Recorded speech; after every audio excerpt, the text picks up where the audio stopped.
Hello and a good morning, good afternoon and a very good evening to you all, for good and wonderful people of the tube. Hope today, hope you're feeling grand and all's well in your world. Hello to everybody. Today, people of the tube, it is Guitar Collection Show Day. The last video of every year. Here we go. Are you ready? Let's get going, shall we? We've got a lot to get through, so let's crack on. So, inside case number one is not my Gibson Les Paul standard. That's always out. In here, though, is this. Which I have demoed, but you haven't seen yet. This is my satellite Les Paul custom copy.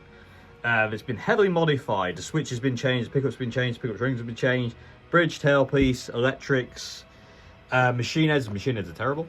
The rest is original, but it's been very heavily modified, and this is a fantastic guitar. And like I say, I do have a video on it coming at some point. But at this point in time, that's where we're going to start, people with you. But this is, I think this is my latest acquisition. I'm pretty sure of it. I could be wrong with that one, but I'm pretty sure this is my latest acquisition at this point in time. So, yeah, that's the number one. Let's go on to number two now. Okay, guitar number two is not, again, what's on the case. It's not the Peter Green. This is a guitar that I haven't demoed yet, but I will. This is my... I forget what year this is now, but this is a vintage V100 Les Paul custom copy. And some people go, it's not a custom because the neck. It is actually a custom in the body, but not the neck. It's a very kind of like traditional thing, well, typical thing, should I say, actually, that vintage did, is where they had the custom body, so it's double bound, it's really thick, as you can see, you know, it's full thickness kind of custom. But then they put a standard neck on it, and I'm guessing that was to completely avoid copyright, as well as obviously making the lower horn really pointy. But it did come originally with all black plastics, but I've changed it. I've also changed out the black knobs to gold, and I just love the way this thing looks. People tube like this, it's just ridiculous, and it's more me. I have a thing for white guitars. Also, the really cool thing is you can't really tell in this light, but it's really off color. You might be able to see here that's white, and then there's like this yellowing. Also, somebody left their dirty fingerprints on the guitar here, and I can't get rid of it no matter what I do. But yeah, this is a fantastic guitar picture. It sounds amazing. Oh, have I demoed this? I have demoed this, haven't I? I don't remember. I've done that many videos, I get lost these days. But anyway, that's that one. The absolutely stunning guitar, this one. Going nowhere fast. Love this. Okay, YouTube, next guitar is what it says on the tin. So this was last year haunted. It isn't this year, which is great.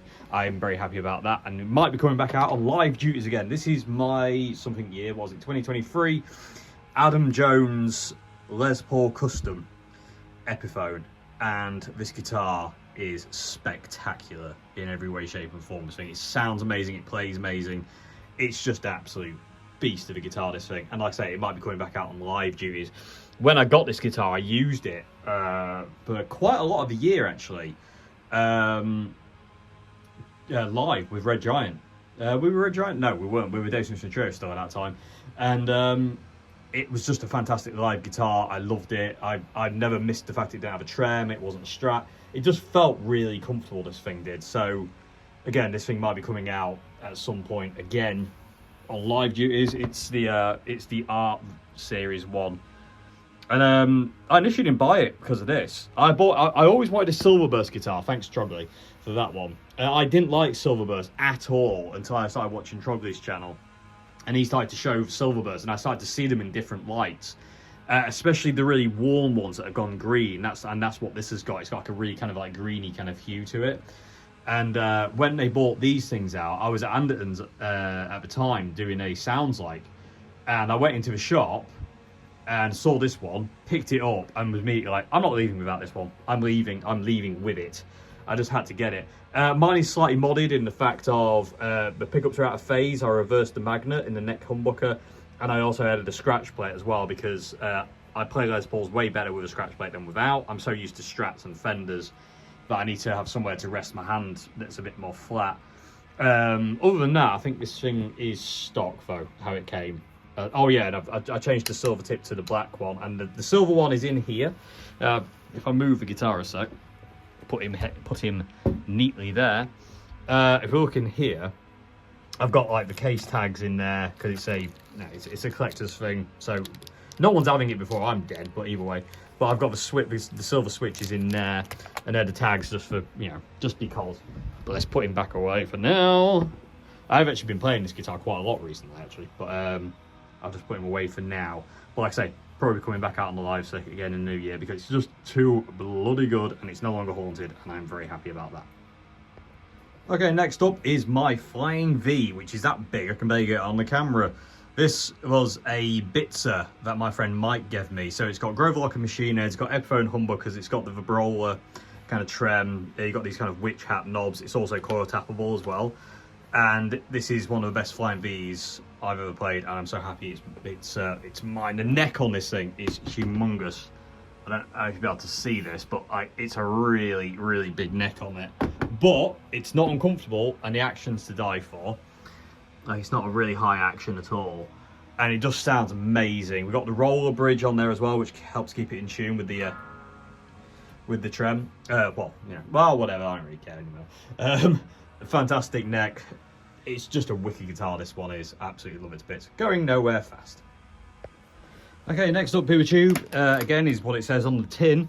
This is a 1970s Columbus 335. That's all of them, isn't it? In brown. It's a copy of the Walnut 335, this one, and this guitar is stunning. Absolutely ridiculous. It's all completely stock apart from the machine heads, which I believe have been changed. But it is a lawsuity guitar because it's got the Gibson headstock. It's very, very close.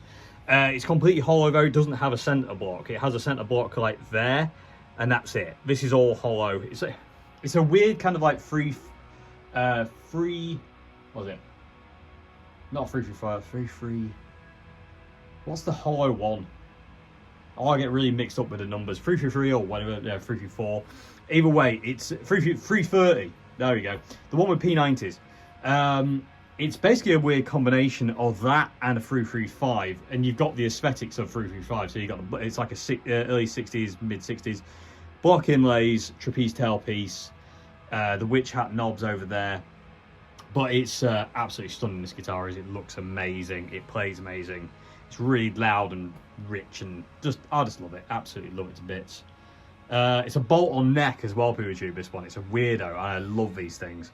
So yeah, this is my Columbus 335 copy. Also, it's got that as well, which you can't do. That's very naughty. Okay, next up is the first of one of these weird things. I don't know what the hell it is, but it's missing 2 strings, so what good is it? I kid, of course. This is my early 70s Columbus jazz bass copy, which is actually in semi-retirement now. I got this years and years ago, and it's took absolutely decades to get this thing to actually play half decent and right. It was just a mess. It had basically been stored in really bad conditions under tension for absolutely years, and when I got it, I thought this is done. This is absolutely done. But luckily it isn't, and I was able to bring it back, and now it lives happily in semi-retirement. And I mean semi-retirement because I'm still going to use it and still do play it. But it's just a beastly bassist. And also, I love the fact this is a Columbus. I've got the Columbus 335. I really want a Columbus Strat, and I want a Columbus Les Paul copy. So in the new year, PeterTube, I'm going to be actively hunting down as many Columbus guitars as I can because I want the whole set, damn it. Again, no one else in the world wants to collect Columbus guitars or any of these pre 70s things, but I do because I absolutely love these things. They're not worth anything. They're really not. They're like they're not expensive instruments by the least, and you know a lot of people don't like them at all. But I love these things, and I want a Columbus Strat and I want a Columbus Les Paul. I did have a Columbus Les Paul and I sold it because I'm a fool. Anyway, moving on. Yeah, to this day I still don't know why I sold that Les Paul copy, but hey, I did. Okay, so in this case here is one of the guitars that means the absolute world to me. This is my friend Charlie's Squire Telecaster, and this is probably, again, this will be with me forever. No one's getting this until I'm not here anymore. And this is the guitar I remember Charlie playing a lot. And so to own this guitar, it means a lot. It lives in its case. I thought when I got it, oh yeah, I'll always have it out. I'll always have it to hand and be able to play it and this, that and the other. That didn't happen, as it very, very quickly became apparent that this guitar, because Charlie meant so much to me, it's a very, very heavy emotional guitar to have about, and I have to have it in its case because it just becomes a bit too much for me to bear at certain points. But absolutely fantastic guitar. It's been modded to within an inch of its life, and it's been played so much. Like just like the sides of the neck are all worn down. It's like all the wear is genuine. It's none of this is fake. This is all Charlie's wear. And Charlie's brother owned this guitar before Charlie had it, so it's kind of, you know, it's Charlie's brother's, and then it was Charlie's, and now it's mine. And whoever gets it after me. But this is a fantastic guitar. It really is, and the modding on it is absolutely incredible. It really is. Like, I do have a video on this guitar if you're curious on that. But yeah, this is my friend Charlie's Telecaster, and it means the world to me. Going nowhere. And oh, that was another thing. I gigged it this year when we were on tour with Troy Redfern in May. I gigged it in Charlie's hometown of Birmingham, and I think he would have liked that because it got to go home and play in his hometown again. So I'm really, really happy about that. Okay, next case is my white Partscaster. Hopefully that'll stay open. Yeah, there we go. This is the one I'm modded with Tone Rider pickups. So these are Tone Rider humbuckers and a Tone Rider single coil in the middle. And basically this is kind of like another gigging guitar that I take out if I fancy a change from my usual lot that I gig with. But hence why it's in this soft kind of like gig bag, so I can just literally just like get it, put it in the van, and take it with me if I want to use it. But this is I love this guitar. It's predominantly Squire parts, Squire's classic vibe body, Squire bullet neck, which is amazing. I love the bullet necks. Everything else is kind of like bits and pieces, really. And there's not kind of like anything else. The scratch plate had to be custom made because of the way I wanted it with humbuckers. Also, I had the pickup rings as well, like Dave Murray. I had to carve that one away slightly so I could get the volume control on. But yeah, I really like this one. This is a wicked guitar, absolutely wicked guitar, and it sounds beastly. Okay, next guitar up is again what it says on the tin. I am quite good at this labelling malarkey most times. This is my 1990s Fender ST62 Strat that Scott at Golden Era Guitars very, very kindly refinned for me in nitro, vintage sunburst. And this, like I say, I've got a series of videos on this guitar, seeing how close I could get it to an original. I basically kind of recarved the neck to be more like my 62 Strat. Put the clay dots in, vintage style machine heads, Cluson single line machine heads. Obviously we had the nitro, really, really thin lacquer there. We got two-piece body as well. Everything's kind of a mint green scratch plate. These were aged anyway. That one was not original. Somebody replaced that at some point. It's got a three-way switch in it. I've done all this. It wasn't like that when I've got it. I've been chewing away at it. It's got an ashtray on there just because, you know, it's in storage. But this guitar is a beast, and I bought it for 50 quid originally because it was absolutely knackered. And I just thought I was going to fix it up and I was going to sell it on. It was going to be one of those guitars. And then I started playing it, fell deeply in love with it, got it refinned, fell in love with it even more, and now you can have it when I'm dead. Anyway, 1990s Fender ST62, refinned in proper burst. Absolutely stunning guitar, sounds amazing, plays amazing. I had it refretted as well. Nothing in here worth of any value, is there? Nope, absolutely nothing in there at all. But yeah, I love this guitar. Going nowhere fast. Okay, next guitar Puma Tube is again what it says on the tin. A lot of these are going to be given away by my labelling system, but there we go. I need to sort out things that are not. There we go. Okay, so this is my 2012 Squire vintage modified. This one was. It's the one with the Duncan design pickups, and I've refinned it white with matching headstock. It was originally surf green. I think I did a video with it in surf green, and then I modded it because I've always wanted a white Jaguar with a matching headstock and the tortoiseshell guard. So I modded it. I refinned it to look like this, and I do not regret any of my decisions. I love it to bits. This guitar is the Duke's Deluder guitar, basically. So it doesn't come out by a great deal, but when it does, it's a good time. It just feels great. This Jag does. I love Jaguars to bits. Like I say, I've always said if somebody said you're not allowed to play Strats ever again, Dave, I would play Jaguars because this is just ridiculous. I love this thing to bits. It's so cool. I love the matching headstocks as well on Jaguars. It's just ridiculous. It really is. So yeah, there. 2012 Squire Jag, vintage modified version. I got this in 2015. And modded it in 2016, I think, to be white. It was an absolute nightmare to get the finish off, but yeah, now it's here and looking all glorious. And I haven't changed. Oh no, the only thing I have changed is the original pot died, so the volume pot is replaced. Other than that, it's all original. Obviously, apart from a refin, and it's even got the original bridge, people tube, which actually does work really well. So, and I've got a video on how I set that thing up. It's a very old video now, but I set my Jags up in a certain way. Anyway, there we go. Okay, first of the Oswalds here, the Oswald Jag. But again, I've modded to have humbuckers. It came originally from Nick with single coils, but I wanted something different because I've already got my Squire Jag with single coils. I wanted to have a slightly different kind of like setup for this guitar, so I had it modded with humbuckers, and these are the humbuckers out of my Revelation RTL 59, which sadly is no longer in commission, is the word I'm looking for. But this guitar is ridiculous. It's got a rosewood neck, all rosewood neck, which is just filth.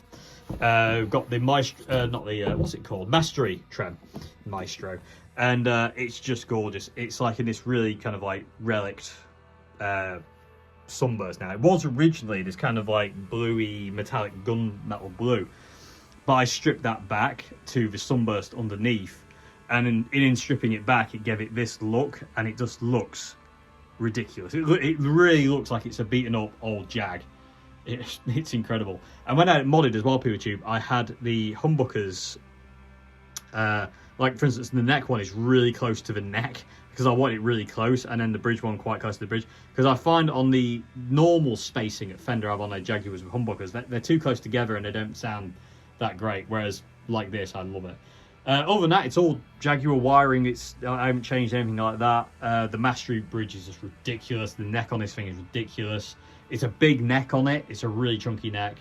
I love that headstock. Absolutely ridiculous. How many times am I going to say that in this video, do you reckon? Probably many. And the rosewood board is really nice. It's got this really cool bit of figuring right there on the 6th fret. I love that. Okay, there we go. That's the first of the Oswalds. Oh, I will mention actually as well, there's going to be one guitar that you're not going to see in this video because my friend's borrowing it, and I forgot to go and get it for this video, and it's too late now. Which is the Oswald Double Cut Jr that Nick sent me earlier this year. That's on the next Red Giant EP. Beastly guitar. But I don't have it with me because it's at my friend's house, and it's too late for me to go and get it now to put it in the video. So yeah, that is in the collection still. I just don't have it with me at this point in time. He didn't think ahead, basically, people of Tube. He didn't think ahead. Next up, people of the Tube, is my 2015 Ibanez JEM Jr, which in relic form, with a cipher on the back of the guitar that nobody knows what it means, but I'm not going to tell you because I'm evil. So this guitar is just another one of those guitars that just kind of like is going nowhere fast. Lives its life kind of in storage every now and again, but does come out and do its bits and bots every now and again. This is the guitar, like if I'm recording or I need a guitar that will require me to just do anything I want, super fast playing, technical playing kind of stuff, this is the guitar I go to because it just allows you to do that. I had it modded. Well, I had a custom made mint green guard made for this thing. Thank you, Richard. And yeah, and then I reliced it because I wanted to.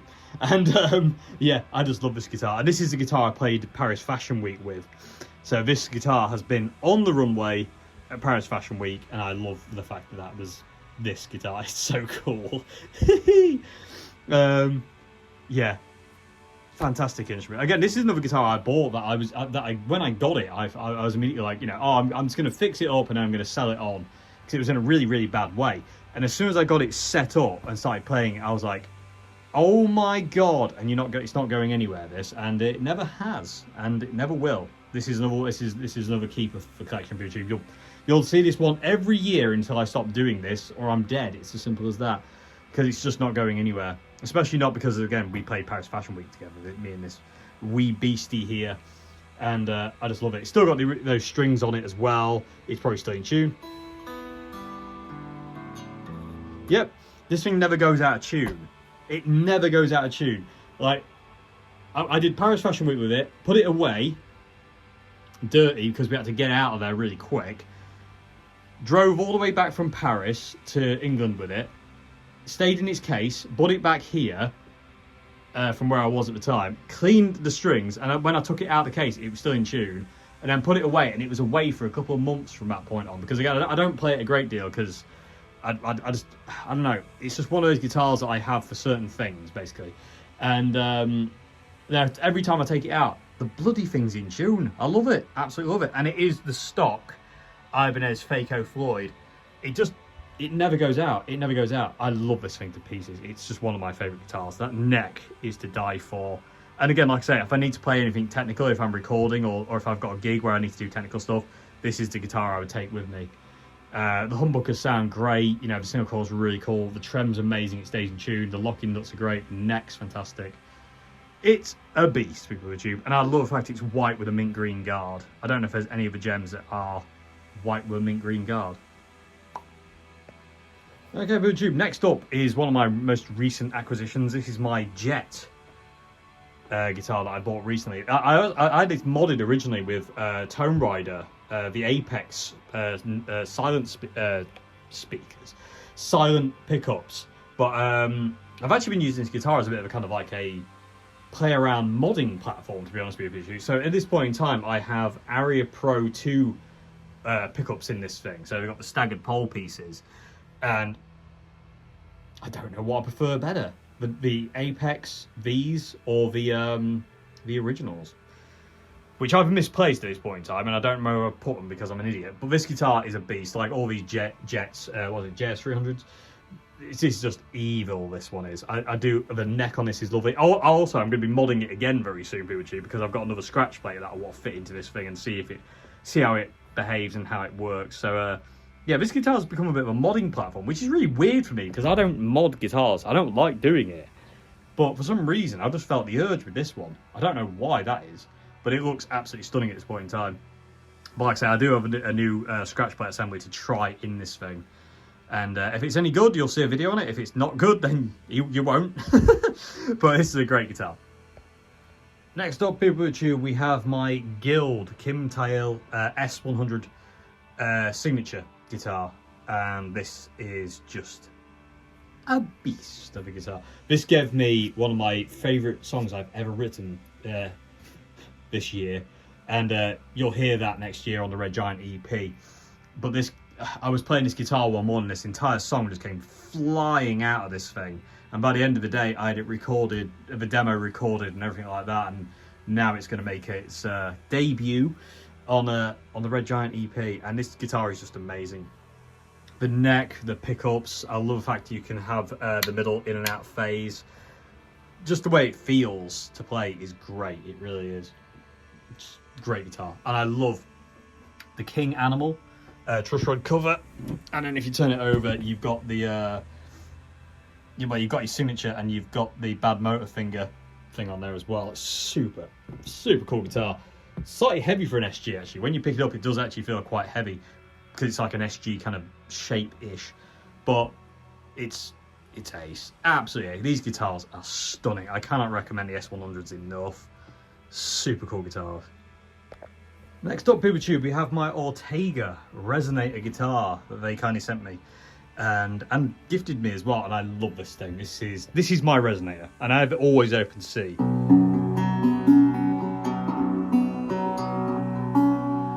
It just sounds gorgeous in open C. I love the pickup, I love the way it looks, I love this kind of like slightly worn finish that it's got. It's just super cool. And it holds tune, man. It's ridiculous. Once you the machine heads are a bit squiffy on this guitar, and I did mention that when I did the full review on this thing. But once you get it in a tuning you like, my gravy lords, people does this thing just sound amazing. And I love the fact that like it's small, that if I ever want to use this thing live for a certain song or whatever, I can. It's still ringing. I can hear it. Oh, it's because I'm talking. As I'm talking, I'm making it resonate, which is really, really cool. But it does proper go and go and go. And it's such a rich sound. I remember I met the Ortega guys at the Birmingham Guitar Show, and they said, "Oh, would you be interested in trying one of these?" And I literally, as I was playing it, I was like, "Yes, please. This is amazing." I just love it. Absolutely love this thing. Anyway, onwards.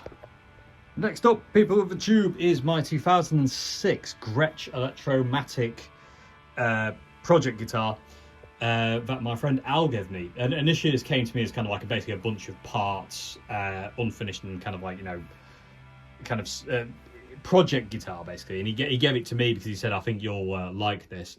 It's missing its neck pickup. It does have the original there. It's a volume and tone. It's got the Bigsby. We have mail. But basically what I did is this is Danish oil on the top, and then I had this mahogany oil thing on the back, and it just came out gorgeously, this guitar did. And it's such a great guitar. It sounds amazing. It's an absolute recording monster, this is. It sounds so good when you record it.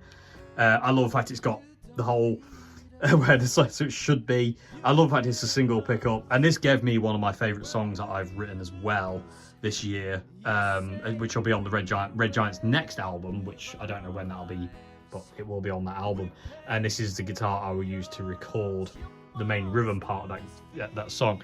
The solo, I need a guitar without the Bigsby. I need it with like a proper trem, because the Bigsby just kind of flutters. I need something that actually kind of like proper shimmers like a Strat trem. So I need that for that. But this will do a lot of rhythm guitar work. And also when I put it back together, I did initially put the selector switch in there, even though it didn't do anything, and I put the scratch plate on, but it was very clear to me from the get-go that it looks better without the switch, and it looks better without the scratch plate. And I just love this guitar. Like I say, it's a recording beast. It records so nicely. It sounds great. The neck's amazing. I'm so happy with the way this came out. It's just a bit redonkulous. Next up, people tube, we have my newest Chapman guitar. Well, technically new to me, but old in the scheme of things. So this is an either 2011 or a 2013 Chapman. It's a very early one.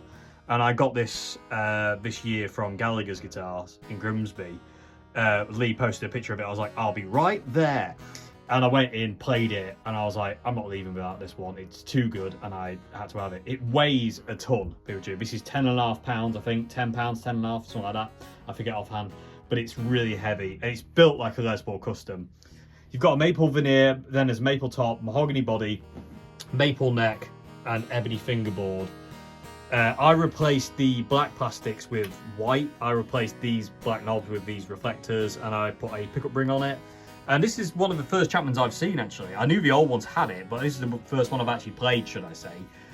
And seen in person, actually, should I say that, with the vintage style 6-screw tremolo. And this guitar, people tube, is again an absolute recording dream. I've recorded so many bits and pieces with this one, and it's one that's still got the Monkey Lord approved thing on it. And again, I don't know if that means a 2011 or 2013. I have no idea, but it's made in Korea. This one, Grover machine heads. Like I say, it weighs a ton. You know, if you drop this from a big height, you're going to make a dent. You probably won't hurt the guitar, but anyway. But I love it. I love the kind of understated flame top on it. I love the kind of like that faded kind of cherry burst. This guitar is just a beast. Again, going nowhere fast. I absolutely love it to bits. I just wish it was lighter so I could gig it, but again, because I can't, it's a studio beast. And again, the neck. Ooh! I have yet to play a Chapman, people who do, but I haven't liked the neck on.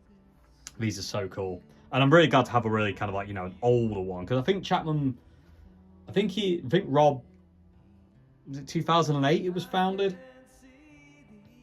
I forget offhand. I think it was 2008. I thought it was 2009. Either way, this is one of the very early ones, and I was really happy to get this. And I think these are made by the Court company still, because I think that is the Court logo still, because I know Court made them for Chapman for a while, and this is just a beastly guitar. Like I say, weighs a ton, absolutely horrific weight, and I have done a demo of this, and you will see that soon. But yeah, Chapman ML1 is ML1, right? I get mixed up with these things.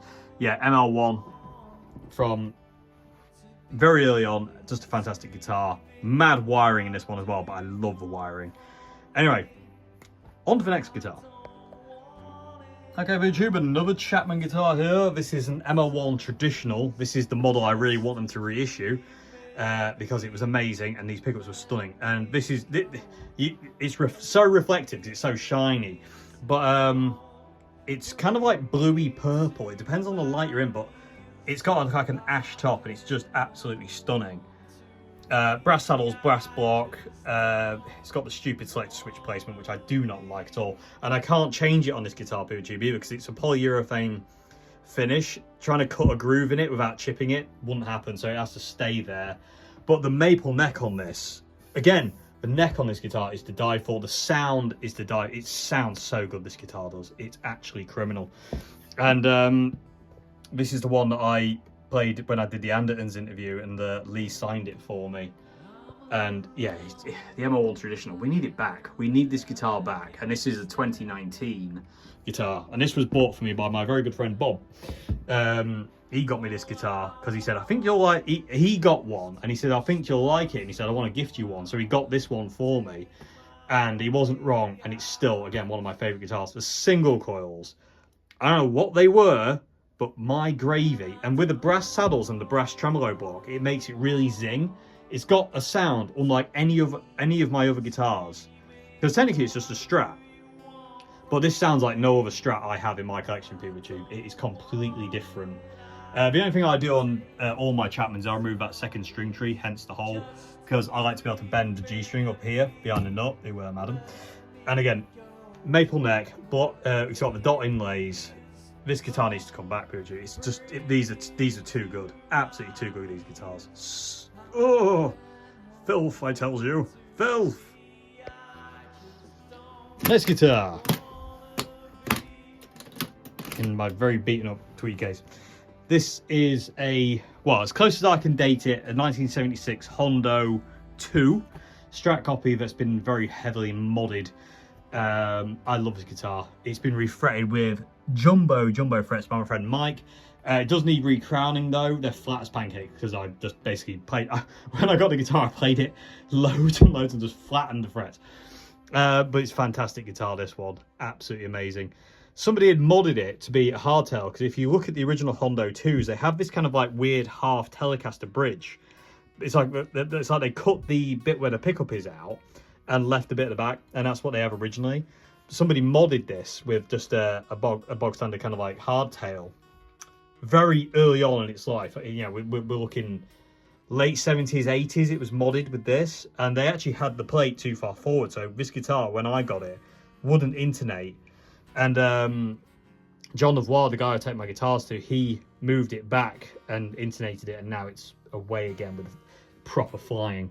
And this guitar is amazing. This neck is fantastic. It's got really old shallow machine heads. These are old because you've got the screw pan, like one at the top, one at the bottom.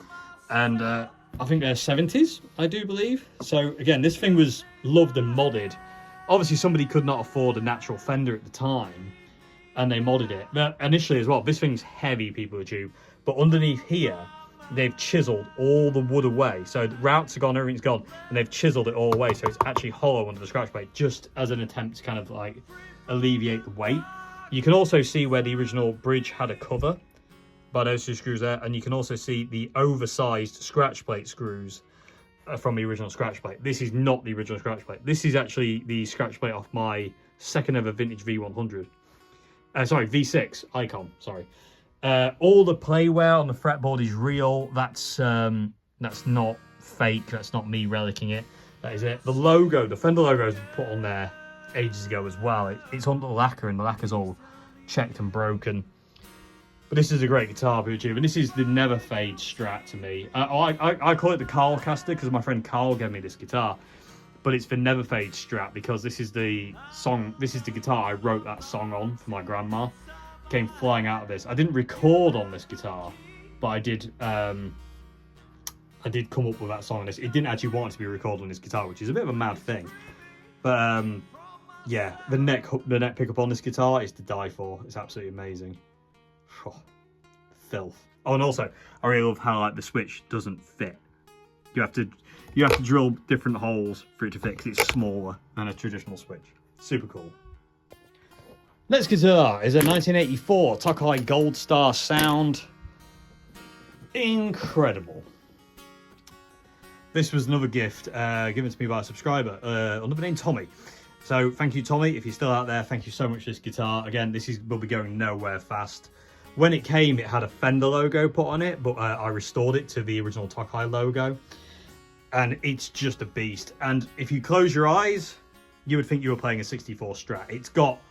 It feels so close to a 64, it's unreal. It's got the neck profile, it's a veneer board, the body contours, everything about this guitar is so close. It's ridiculous. When I got it, it didn't really work very well, and I rewired it to master volume, master tone.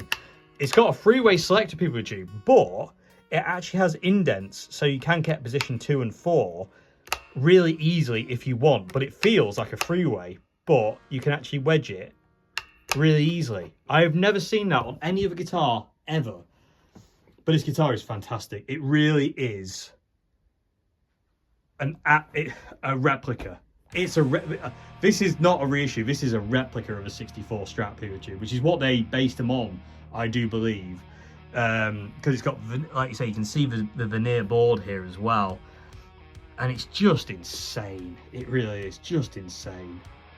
And it'd be like a late 64, because you've got the kind of white guard instead of a green guard, which is they did do late 64 into 65 where they changed it to white. But this guitar's amazing, never going anywhere. Don't get it out a great deal, but I don't want to part with this one ever. It's just too good. I'm going to work out doing this today for the tube. So next guitar up is my 2024 Oswald Goldie. This is an absolute beast, and isn't out at this point in time because I don't have room to have it out, which frustrates me immensely. I need to hurry up and get my millionaire mansion in the woods so I can have them everywhere. Anyway, shut up, Dave, you're being an idiot. This guitar is a beast. I love it to bits. Like I said, I love gold tops, and this was one of those weird things where I was like to Nick, I was like, Nick? And he was like, what, Dave? And I was like, could you make me a gold top Strat? And he was like, yes, I can. And I said, could you have the amazing classical split headstock that you do? And I was like, yes, you can. Because Nick is a legend. And he made me this, and it's so good. And as you can see, this was initially the case for my 59 Strat. 59 replica Strat, shall I say. But I just love this thing. I did gig it. I wanted to know if this was a gigging guitar, because some guitars I've got are gigging guitars and some ones aren't. They just feel certain ways. Who knows? This could change, but I don't know at this point in time. And I did gig this year at the Upton Blues Festival in the summer, and loved it, but didn't get on with it in the live context as much as I would like. So at this point in time, it's not a gigging guitar, it's a home use guitar, recording guitar. It sounds amazing. Nick's humbuckers in this thing sounds disgustingly good. Oh, in fact, it's coil tappable, super cool. And I just love the fact it is basically a gold top Les Paul Strat thing, blocking lace bound neck.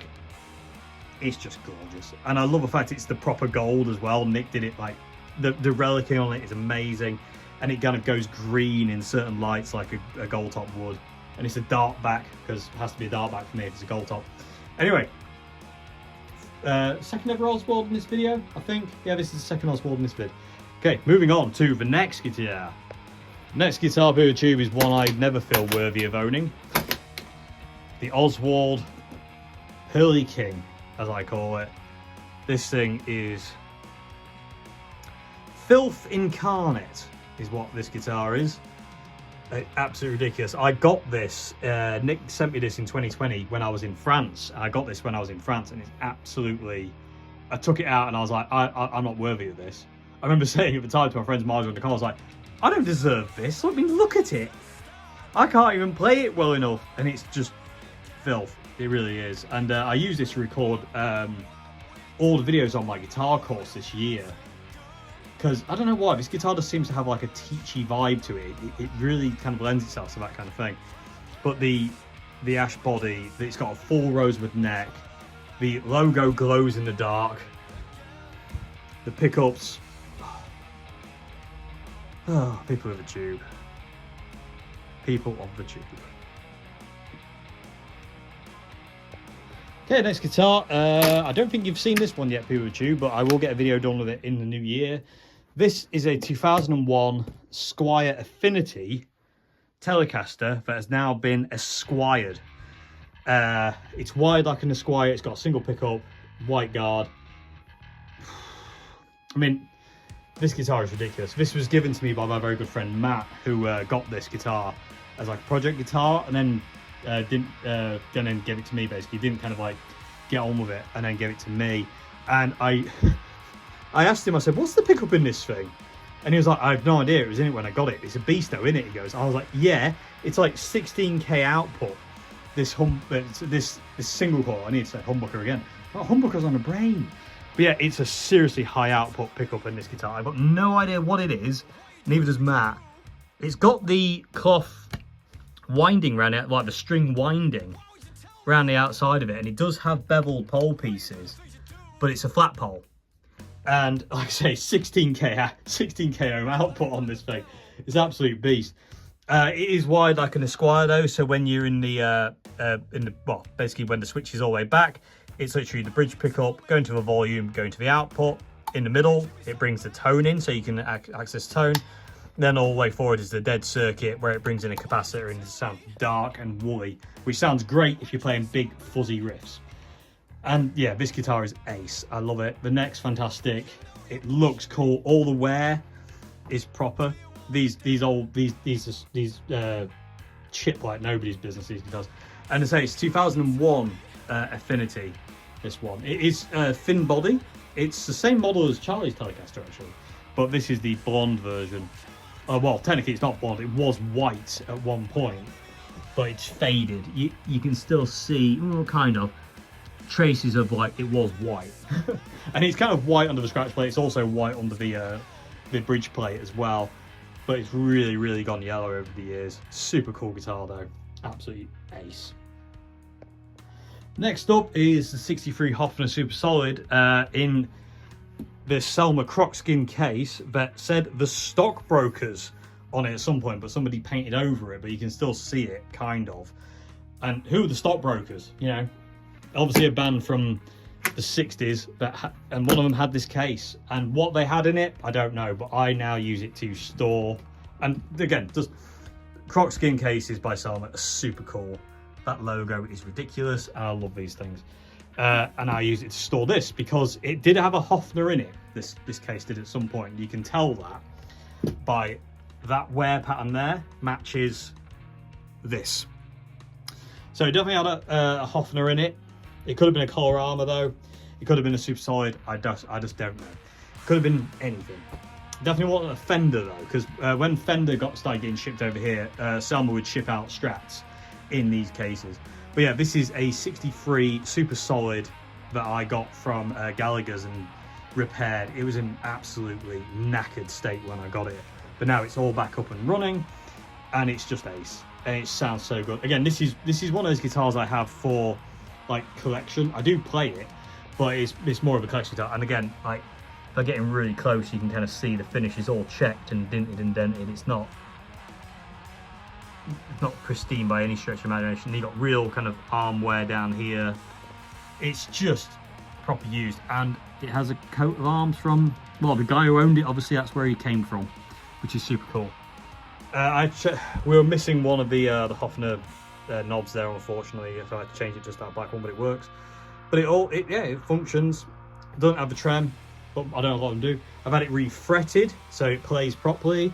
Also had to add a string tree because the strings kept popping up. It's got a new nut, original machine heads, original pickups, original wiring, original scratch plate. Everything's original on it. The pickups are held in slightly haphazardly with washers in a really weird kind of super gluey fashion, because initially these would have had silver covers that had like little lips off the side of them, little kind of like tabs. That would have gone on the scratch plate and that would have held the pickups down, but they've gone, somebody took the covers off. And so it looks a bit weird, this guitar does, but it's fantastic. And I never, if I play it, I don't ever put a strap on it because these are the original strap ones and they're extremely fragile. If they broke, I'd be very annoyed. So if I ever did kind of like use this guitar for live or whatever, I would replace those strap ones and put these ones in a safe place. You can see remnants of cigarettes that have been stuck in headstock and burnt. More lacquer checking along the neck. It's just beasted, this guitar is. Whoever had this guitar played and loved it, and now I've got it and I'm really happy and lucky to be able to look after this thing. And it intonates really well, considering like the bridge is kind of like, you know, neither here nor there, and the frets are really squiffy down this bottom end. In the fact that like this one is bigger than that one's really big, that's bigger than that one. It's just really strange. But Hofner are obviously like, no one's ever going to use this bit, so it doesn't really matter. But I do. To be honest with you, the intonation is neither here nor there though. But yeah, 63 Hofner super solid V2, because it's got the 2 pickups. There's the V3, but it had 3. I'm not sure if there's a V1. Either way, this is a great guitar. Okay, next guitar, PeelTube. This is actually the 62 Strat's original case that Malcolm walked out shop with and took it around the world with. It's a Selma croc skin actually originally, but he said all the croc skin wore off after a while and he refinished in this black vinyl, so it was super cool. Put the white covers on. Anyway, talking about guitars for collection like the Hofner, this is a late 60s Watkins Rapier. And I did a video of this kind of fairly recent-ish. And this is a guitar I've always wanted because I saw Danny Kerwin had one, and I always wanted one because he had one. And it's one of those guitars that kind of like I got, like say, to collect, not to really play. I have like 2 kind of like levels of guitars. I have guitars that I want to collect, and then I have guitars that I want to keep and play and collect, if that makes any sense. And this is a guitar I wanted just to kind of like have, if that makes any sense. And they're not really worth a great deal, but I just wanted one because Danny Kerwin had one, and they sound like nothing else. They're really cool. And this one's seen some use, people of the tube. This one, it's got some dints and dents. It's a polyurethane finish, though. It's not a nitro one, so it means it's late 60s. That headstock is just humongous. I can never get over it. Looks like a platypus. But this is all original apart from these covers. The knob covers. Other than that, it's all original. It does have remnants where you can still see where it said what's it? Did it say Watkins? Whatever it said on the scratch plate. Was it Watkins or was it Rapier 2? I don't know. I can't remember what it says. But either way, on the scratch plate, you can still see that kind of embossing. But it's a Rapier 2 because it's got 2 pickups. Although this is routed for the 3rd pickup they had off angle in the middle. But this is the 2. Danny's was the 3. He had one with the middle pickup, but you know, this one came up and it was a ridiculous price and I just couldn't say no to it. Original machine heads, original nut. Still don't know what this does. It doesn't seem to do anything on this one. I don't know what it did on the originals. On the original. It is an original, you fool! I don't know what it did originally is what I wanted to say. Ugh. Anyway. But yeah, so Watkins Rapier from the late 60s. Also, in here, because this is the 62 Strat's original case, I have the history of the guitar. Malcolm's history of the guitar, a little booklet there, which he did for me. I have a reissue Fender leather strap my friend Marjo got for me. That's in here because if you look here, if I open this up, you should be able to see when Malcolm got the guitar, he was in the Navy, the 62 Strat, and you can see the strap is one of them. So that lives in here, and that's the 62 right there, which you'll see later on board in 1965. It's just and so that lives in here. I do have a bigger version of this as well. He did me a really small version, which I just have to keep in this case, and he did me a bigger version as well. Inside here is all the bits have come off the 62 Strat that I've replaced. So there's like the original coils in there from a bridge and neck pickups, bits and pieces, screws, all that kind of thing.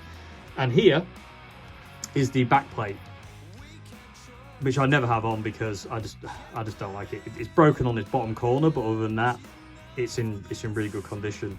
But other than that, it stays in here, and I've just basically wrap it in this sort of fender cloth here just to keep it kind of safe. And yeah, they never leave. But yeah, the Watkins sleeps within. And the really cool thing is, people will do, if I go back to that picture, I'm pretty sure it's not, I don't think it's a rapier, but this fella here, I'm pretty sure that's a Watkins guitar he's got there, which is super cool. And this guy looks like Dan Cobley, the singer from Duke's Luda.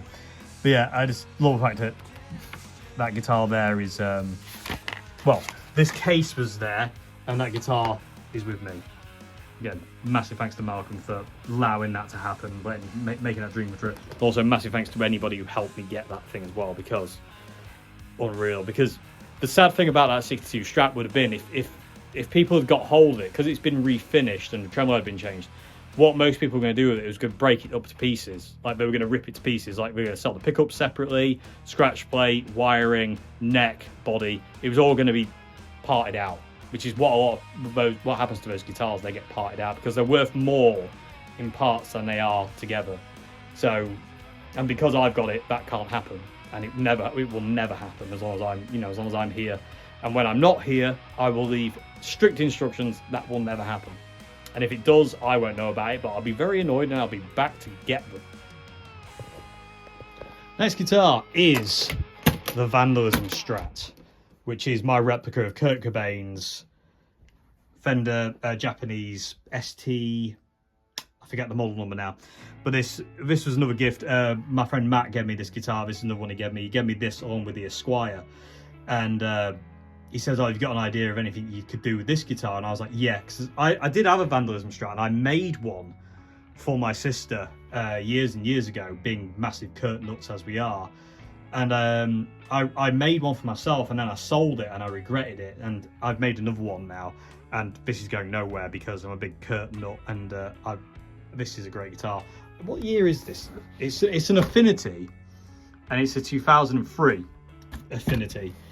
And I cut down the headstock. It was originally big headstock, but I cut it down to look more like Kurt's, kind of because he had the vintage style head. I left the Squire logo on because I wanted to. There was a time where I was like, oh, I should really just sand the headstock blank, but I was like, no, keep it as it is. It's cool.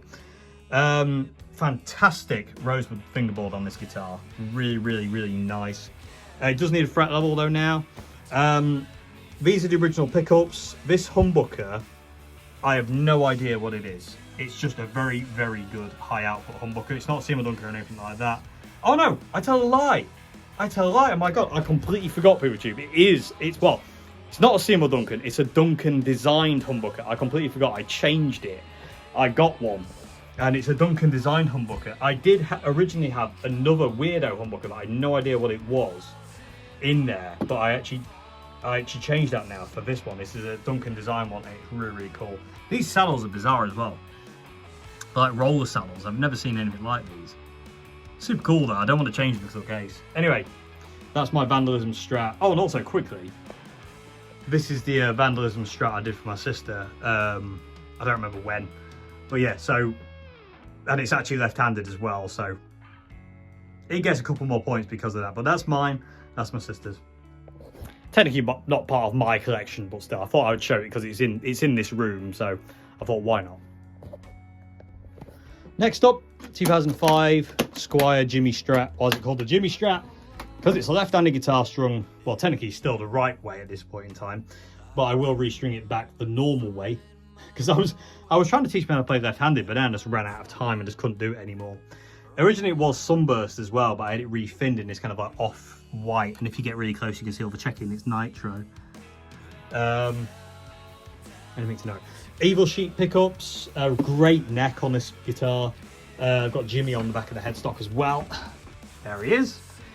I don't know what year this thing is because I covered up the serial number, so I don't know what year this guitar is. I'll say 2005. I think that's a guesstimate, to be honest with you. I don't know if it is a 2005. I like the backwards logo. That I got this because I just thought it'd mess with people's minds, and it does. People are like, why? What? It messed with mine, to be honest with you, PeopleTube. It's just really weird to see it reverse like that. It's like you're in some kind of mirror world. Anyway, yeah, 2005 Squire. Again, that's a guesstimate on the year because I covered the serial number. But that was when I got the guitar. and it's just a great guitar. These Evil Sheep Experience pickups in this guitar are insanely good, really, really good. And one day I'll restring it upside down again so I can play the thing. And until then, here it is. Okay, next up on the agenda, the Zenta Strat. This is a weirdo little guitar that I absolutely love and adore. with a rock band strap on it, because why would you not put that on that guitar? This is a super cool little guitar, people tube, this one. I don't know if it's 3/4 length. It's very tiny. It's very, very tiny. And I just love this thing. It's never, again, this is one of those guitars that's never going anywhere. I don't play it a great deal. It's more of a collection guitar, but I still love having it. It was really hard to find a case for it, actually. This Hiscock case fits it perfectly. It's really, really cool. It's actually made for an SG, this case, but it fits it really nicely. Even with kind of like the non-pitched headstock, it fits in really well. I recently rewired this guitar because it was really, really weird. When you had the switch back there, you had these two pickups. When the switch was in the middle, it was these two. And when it was forward, it was just the neck. So I've rewired it now to be a three-way. So when it's back, it's that one. In the middle, it's that one. And when it's all the way forward, it's that one. And it sounds amazing. Intonation is kind of like, yes. It has this pickup boost as well. You can cut the volume or you can boost it. Why you would ever cut it, I don't know. But the really cool thing about this guitar, people tube, is this has given me so many songs, this guitar. There's so many Red Giant songs. Free Me was written on this guitar. I Alright written on this guitar. You Say I Say written on this guitar. You know, the list goes on. It's an absolute songwriting machine. And I love it. And if I get in really close, you might be able to see this. The fretboard is made of individual pieces of maple. Yeah, you can kind of, it's really hard to pick up. Is there a place where it might become a bit more apparent? Yeah, here you go. You can see here, loads of little different strips of maple, maybe about 1 millimeter wide, make up the fretboard. It's stupidly cool. Yeah, I don't know if you're able to see it up this high end. No, maybe if I do, you can, it's hard to tell there. You can see it a lot better down here. Yeah, there especially. Look at that, like in this area here. That's just stupidly cool to me. And again, I love the Rock Band guitar strap that I have on it. It's just the most perfect strap in the world for this guitar.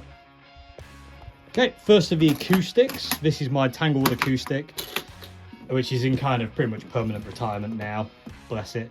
It's very, very tired. Kind of in tune. But this is a Premier Series.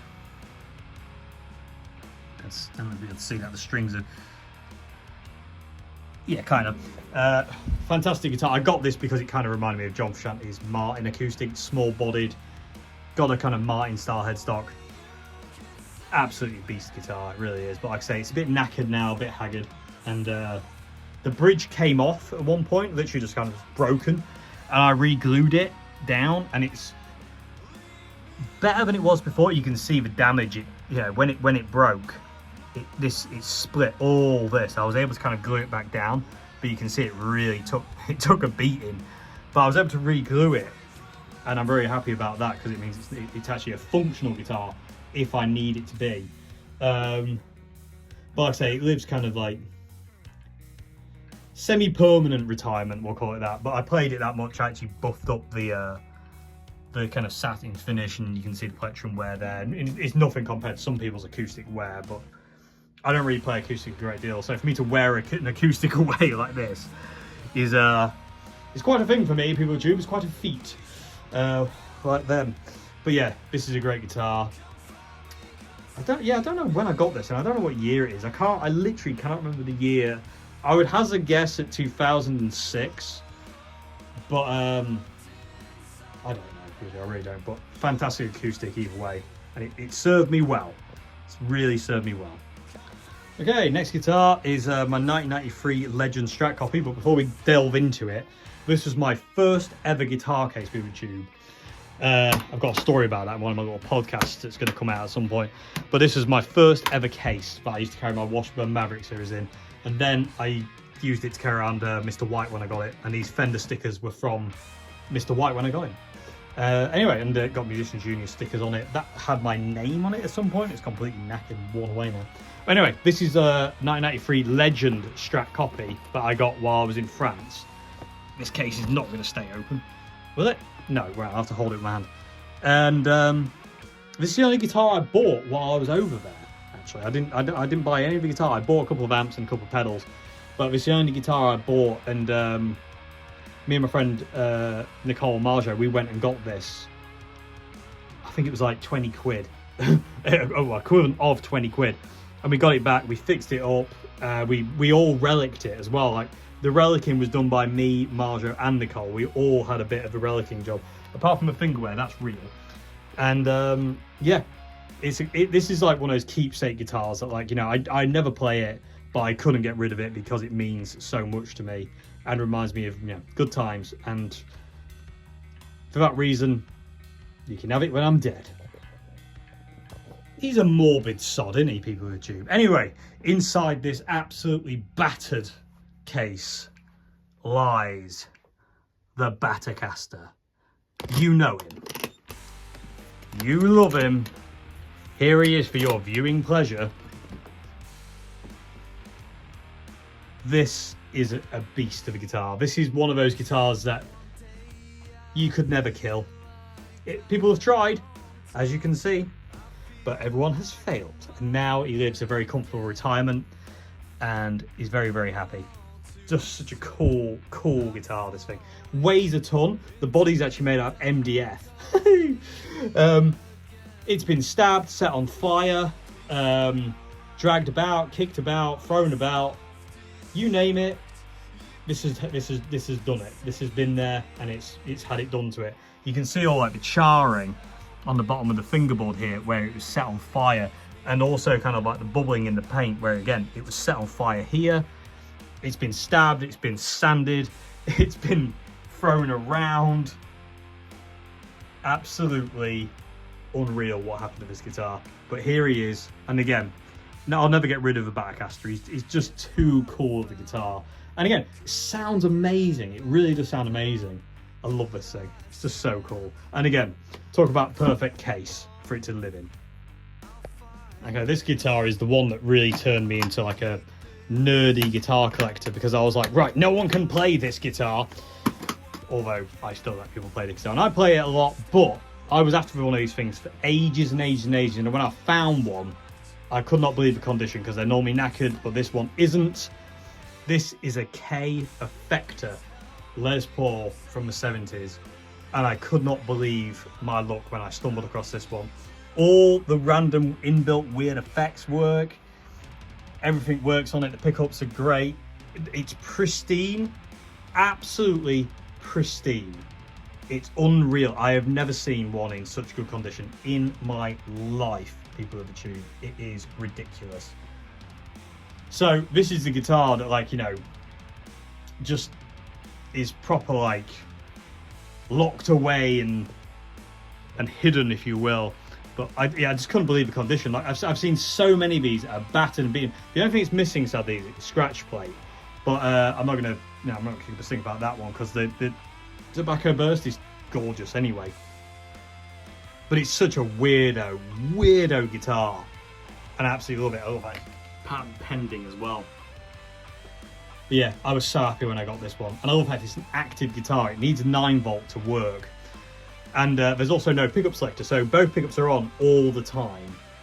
And it's just a great guitar. It's just a really, really cool, funky little vintage guitar that I just wanted. I didn't care what condition, as long as all this stuff worked. But like, everyone I tried and everyone I came across was just knackered. The fact that all this works and is in this condition is actually outrageous. But yeah, and this is the guitar that I kind of like, you know, maybe just kind of go a bit silly, really, like, you know, God, I can't scratch it. Anyway, that aside, I love this thing, and I'm so happy to own one of these things. It's so cool to have a K Effector, and to have it in this condition with all the effects work. Oh, ace. And I'm an idiot as well, because like, I get funny about playing it. I know I'm an idiot. Is what it is. Okay, next guitar. This is a 70s Saxon Les Paul copy. genuine Les Paul copy. And this guitar is its original case. Somebody loved this thing, people tube. It has, you know, you can see this case has had stickers on it. Somebody loved this guitar. Somebody really loved it. And I found it in cash converters for like 80 quid, I think it was. It's got real DiMarzios in it. It's a super distortion. That's a dual sound, dual tone, or whatever it is. It's basically the coil tappable version of a super distortion. But that's an original super distortion. 79, that's 1980. You can split the coils and you can out-phase them with those switches. The electrics have been upgraded. Like I said, the pickups have been upgraded. The bridge and the tailpiece have been upgraded. The machine heads have been upgraded. Switch has been upgraded. It's got metal pickup rings, people with tube, which is something I've never seen on one of these guitars before. But these are original to this guitar because when you take them off, you can see they've been there forever. And it's got no frets left. They're absolutely flat as pancakes. I don't know if you'll be able to see. I think you can. I think you can get an idea. They are absolutely down to the wood. And it needs a refret. But this guitar, people with tube, was just one of those guitars that I can imagine it went out every Saturday and Friday to a pub and it played with the guy who owned it. And he loved it, you know, and it was his guitar. And when he passed away, it went to family member or whatever. It's somewhere it ended up in cash converters. And now I've got it. And I'm not letting anyone rip these pickups out of this guitar, which is what I think some people would definitely do. It stays as it is until I'm not here anymore. I just feel the need to look after this one because, again, it's had some serious play wear. You can see it's like, you know, and again, to completely burn the frets out to nothing is incredible. Somebody really cared. They really, really cared about this guitar. It's got the DiMarzio sticker on the neck plate as well. That's really heavily worn. It's got a volute as well, which is, I can't say, this is a 1970s copy. And it's called a Saxon, which is super cool. I love the little Saxon helmet there. Even though that does more like a Viking helmet to me, but there we go. It's not a lawsuit model because it doesn't have the Gibson headstock. The binding is really fun in this as well. It's just a 3-ply binding. You got white, black, white. So it's slightly different to the Satellite we saw earlier on. But yeah, and also like you can see like how tarnished the gold hardware is as well. It's had some serious play. I love guitars like this, people tube, that have had a life. You know, this was somebody's pride and joy, and I can see why. When you plug it in, you play it. It's just insane. It really is. It's a great guitar, and as long as I've got it, no one's going to be changing anything about it or ripping out the DiMarzios, which are worth twice what I bought this guitar for and twice what the guitar is actually worth without them. But it's important to retain the history of guitars like this. I think this is somebody's guitar like they loved, like the Hofner Super Solid that you saw, and you know, and like the Hondo II Strat, it's got that finger wear, and you know, these guitars were loved. They were played and they were loved for what they are. They're not. I hate the idea of somebody coming in and just kind of ripping the humbuckers out of this, and this is kind of like being cast aside, so to say. I don't like that thought at all. So I'm really happy to have this guitar. I'm happy to kind of like keep it in its condition that it was always probably in for the longest time. So like I say, these are old DiMarzios. Like I said, that's a 1979, that's a 1980. And yeah, it's such a super cool guitar. And I do have a video on this guitar and it sounds amazing. And, oh, I love it. I love it. I'm getting a bit emotional about it. Okay, people tube. Next guitar is a vintage V6 Icon Boulevard Black 2008. This one. This guitar's never ever away. It lives in this room. This is just a fantastic example of one of these guitars. I love it to bits. The neck, the pickups, everything about this. I've got real history with this model of guitar, and I love it to bits. I did hack off the last fret on this guitar to make it look more like a kind of a 50s Strat. But yeah, other than that, it's completely stock. Yeah, it is complete stock, and I just love this guitar. It sounds so good. The intonation. The bridge is in the wrong place, so the intonation on the high E and B is a little bit squiffy. You can't tell, but it's technically not 100% right, but it's not the end of the world. You can't really tell. But these guitars are amazing, and it's 2008 as well, and yeah, they're just so good. They're so good. I think Vintage still do make these, but if Vintage is still about for now. No one's bought them yet, though. So they're still around for now, but I don't know. I think they still do make these, but I have no idea what they're actually like, the new ones or anything like that. Like I say, over the past couple of years, I had the best experiences with vintages, and quite a lot of people I know haven't had the best experiences with vintages either, so not the best. But this one is an older one. It's so good, and it's been played a lot as well because, again, buffing up the matte finish to a gloss here. That's not me either. That's the previous owner.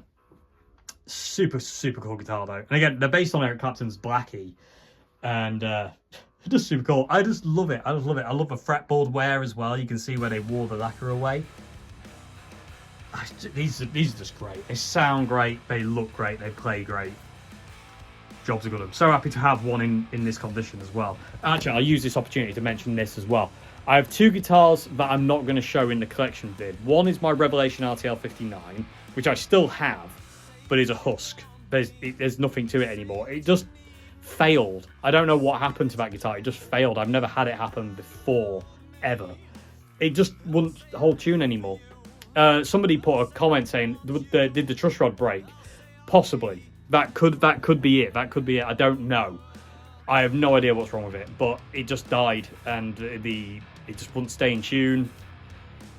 So I parted it out, basically. The hardware from the RTL 59 is on the white Les Paul vintage you saw, and the pickups are in the Oswald Jag. They're the humbuckers from the Revelation. The other guitar that I'm not going to include in this guitar collection video, but I still have it, is my other vintage V6 Icon, like this one, but it's been refinned. And again, that's a parts bin. It's a husk of a guitar. It's got a neck and a body, but everything else I've taken out because it's just one of those guitars that I couldn't play because my friends Nicole and Marjo, we refinned it white, well, off-white, and then they wrote on the back. And I don't want to ever lose that writing that they put on the back of that guitar, so it means too much to me.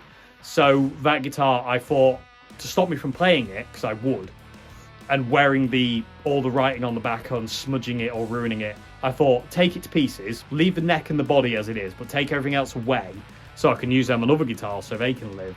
And I've just got that as a keepsake then. So that's a way in storage, but I'm not going to show that in the video just because it is literally just a husk. So yeah, there we go. So I'm going to move on now. The next guitar here, YouTube, is a guitar I didn't actually include in last year's collection because I was convinced it was going to sell really quick, and it just didn't, and it's still here now. This is my 1979 Fender Strat in original natural. It's got some dints and dents in it, but I've had it refretted. It's got a new nut. When I got it, that had all been changed anyway. And I've got all the bits. It's also, I've had to change the wiring in it because the original tone pots died. That's them there, but they're knackered. The volume pot's still hanging in there, which is in there, but I've actually got it modded as well because I've got a master tone and that does nothing now. But I've had it refretted, brand new nut on it. It's a great guitar. It's 7.5 pounds. It's really light. It doesn't weigh anything, which again kind of contradicts that thing of people always say, oh, it's 70 Strats are really heavy. Not all of them. This is a good example of that one. And this one has been routed as well. At some point, it had a humbucker in the bridge. I had no idea what was in the middle. People do some weirdo pickup, and like it looked like it's like a P90 or something. God knows what it was in the neck. But they're the original pickups back in it now. Basically, the guy just changed the scratch plate. He took the scratch plate off and changed it to whatever he had it in. The routing is not done routing wise. He did it with a hammer and a chisel. You can tell it's been really rough. Luckily, you can't see it from the outside. But I've had this thing up for sale for a year and it's not shifted, and well, over a year now, and it's not shifted, and that makes me think that I'm supposed to keep this for some reason. I don't know why. That has yet to be revealed to me, but it's not going anywhere, and yeah, I've removed the listing now, so I'm keeping it. So here it is. So yeah, it didn't appear in last year's one because I was convinced it'd be sold within the year, and nope, it's still here. One thing to note as well, it's a 79 dated body, 79 dated neck, 79 dated pots.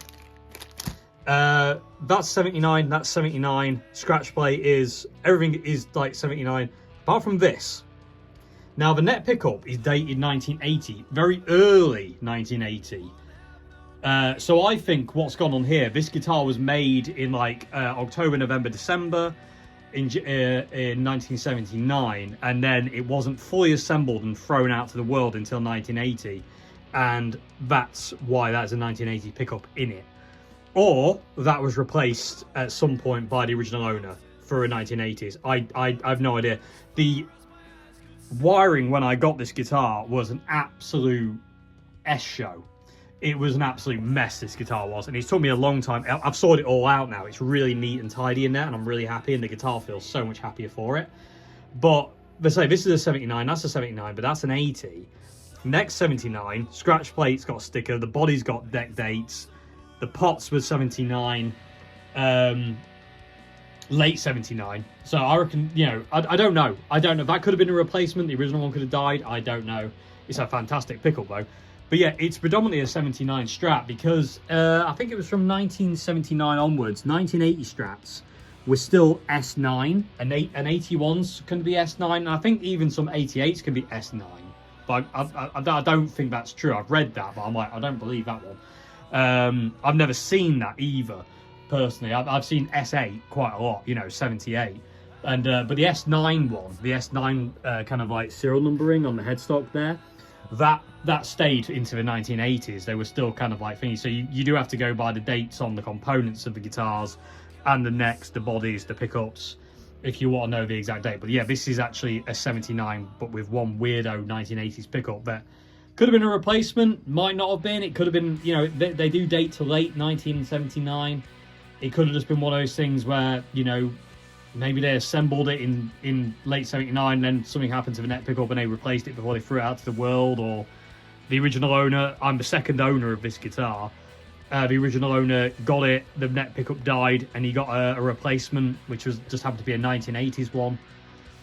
I don't know if people do, but either way, I've got it, I'm keeping it, it's going nowhere fast. I have a certain desire to use it for gigging and getting another Dave Murray scratch plate and basically just switching out the scratch plates on this thing, because this thing's so good. It plays so nicely with the refret, the really light body. This guitar is amazing. So there is a temptation to actually gig this thing, and also it's got the big headstock and the bullet, which I absolutely love. It's a 3-bolt neck, but that doesn't matter. It's stable. It's just a beast of a guitar. It really is. I've never really bonded with it though. That's the thing. So I need to. I don't know. It's still there for a reason, people tube. It was up for sale for an entire year at a ridiculously low price, and it hasn't gone anywhere, which means it's meant to stay here. Anyway, moving on. Okay, next guitar is another Oswald. This is my John Frusciante Replica Strat, which kind of no longer really resembles John Strat because I've wrecked the. When I first got this, the plectrum where I had was as close as I could get it. I was really happy with it. But because I've played it so much, it's all gone. You know, and the arm where I tried to make it look a bit more like John's, how it is now, ended up not looking like that. It's been beaten up a bit more. It's got wear where it doesn't have a... Basically what's happened here, people tube, is like if John Frusciante gave me his 62 Strat after he left in 2008, this is what it would look like if I had it. That's what I like to tell myself anyway. But that aside, I love this guitar. It's so good. The neck is amazing. Like it's based on my real 62 as well. The neck is kind of like the same specs. It's not 100%, but it's really close. It feels like a vintage Strat neck. Obviously the body is older. It's got an off-center seam just like John's. It kind of comes in at an angle, so it's kind of not straight. It kind of goes like that kind of way. What else to say? It's completely as it kind of came. It was a parts kind of project in the first place. The body and the neck, Nick made me them. They are Nick's single coils. I've got a wiring loom from somewhere. I forget where I got this wiring loom from now. The tremolo is a Goto Relic trem. It's fantastic. It's steel block trem, fantastic, amazing. I've got Clouson style machine heads. They're not single line ones. They are just kind of like replacements because John's Strat is replaced as well. But this, I have absolutely chewed that. It's actually concave, this bit. I don't think there's any angle I can get to show you that, really. But I absolutely annihilated that. Like, if you go back to the first video I ever did with this one when I'd finished it, you know, this did not look like this. This is absolutely chewed to bits. You can see all the different kind of layers of the wood that I've been eating into because I've played it so much. And again, I still love this custom decal that Nick did for me here. Super cool. Absolutely super cool. And again, it's just a beast of a guitar. It really is. And I've got John on the back here. And this is the back. Again, it's got a bit more, it's got quite a few more dints and dents than it did have when I first got it. And after the first initial relic. But it's such a cool guitar. And again, I've used it loads. I've played this guitar so much. And to be honest with you, I had to re-crown the frets, and I was quite proud of my re-crowning job on this guitar, PeopleTube. I was quite impressed with myself. But it's kind of gone to pot again now. They're kind of flat again and need redoing again because I play it so much. But there we go. But yeah, the Oswald JEM Strat Mark II. Sorry, Mark III. Sorry, I do apologise. And I love it. It's one of the best guitars. Again, going nowhere fast. But again, doesn't really... a lot of people mistake this for a Mike McCready replica now, and I can see why. But it's not. It started out life as a JEM Strat. It's just got this way over time. Speaking of Oswalds, this is where it all began. This is Oswald #1, people of the tube, and it's one of my most prized possessions. I got this in 2017. And I love this thing. I literally don't even have words. All the wear is real. It's not a relic job on this guitar. This is all real wear. All, like, you know, all this chipping and damage here. The plectrum wear there. You can see all the lacquer checking. If I come here, you can see all these dints and dents in top of the lacquer. The only thing I changed on this was the pickups and the scratch plate. And it's had this is its second scratch plate, actually. But the original pickups that came with this guitar were Seaman Duncan SSL 1s. And because me and Nick decided on them ones, because John Frusciante apparently used them in his 55, which is what this is based on. This is a replica of John's 55 Strat, but it was like pristine. And basically what it would look like originally. That was what we based this on, kind of loosely. But it had the SSL 1s originally, and I hated them. I hated them. So I changed them out, and these are Evil Sheeps. And the guy at Evil Sheep did me a custom set of vintage 50 spec pickups, and they're amazing. These are some of the best pickups I've ever heard. They're so good. There is part of me that wants some Nick's pickups in this guitar, and then I could use these for something else. But they've been in there now for so long, it would just feel wrong to do that. But yeah, this is where it all began, people of the tube. It really is. And again, there is starting to absolutely, you know, get through the lacquer on this neck now. It's just like home. It's such a comfortable guitar. There's more lacquer checking, and you know, when you get in, when you're like far away from it, you see the kind of the major dings and the dents out of it. But when you get really in close, you really start to see all the little like nicks and dents and stuff like that. You really start to see it kind of what it is, so to say. And there is chips and dings all over this thing. It's been used a lot, and the same goes for on the back of it as well. There's some great ones. There's like, you know, I have no idea how that happened, but again, none of this is fake wear. This is all real. I didn't relic this one. It just happened over time, and it's a fantastic guitar. But yeah, Oswald #1, closely followed by Oswald #2. This is the second guitar Nick ever made for me. He's like, I remember him saying, "We really want to make you a Telecaster, Dave. What would you like?" And I was like, "What? I get to pick?" So basically what we did is we went for like a Strat Telly. So it's a Telecaster in kind of like soul and thingy, and shape, but it's got Strat contour. So it's got a belly cut, it's got the arm contour. It's Strat thickness as well. It's thinner than a normal Telly. And the neck is based on Mr. White, my #1 guitar. And it's really close, really, really cool. And it was yellow once upon a time, and still is under the scratch plate, but has faded to be this kind of mad, almost kind of blotchy white colour. And again, if I get really close, you can see all the lacquer checking. Super, super cool patterns on this guitar for the checking, especially up here in the plectrum wear department. It gets really, intricate. The fingerwear isn't real. I did that as a relic, but you can see more lacquer checking on the headstock. And if I turn it over, you can kind of see it was the yellow a little bit more. But again, the back's faded as well. The sides are faded. It's really yellow under the scratch plate, and I do have a video on this where I remove that. One thing to know as well, PeopleTube, that's really cool about this, I got this guitar in 2018. These are the strings that it came with. I've yet to change them. They're the original Diodario 10-46s. You can hear how dead that low string is. But they sound great. I love these strings so much. And until I break one, they're not going anywhere. But yeah, these strings have been on this guitar since 2008. They're going nowhere. This is really cool as well. I love this pickup because Nick branded it. You can see it's like engraved Oswald. It's so cool. And it's a flat pole. Because I wanted like a black guard, because it's my favourite style of Telecaster. I love black guard Telecasters down the bond with the black guard maple neck. And yeah, he just nailed it. Like, to this day, people with a tube, I have not played a better Telecaster. And that goes for every Telecaster I've played.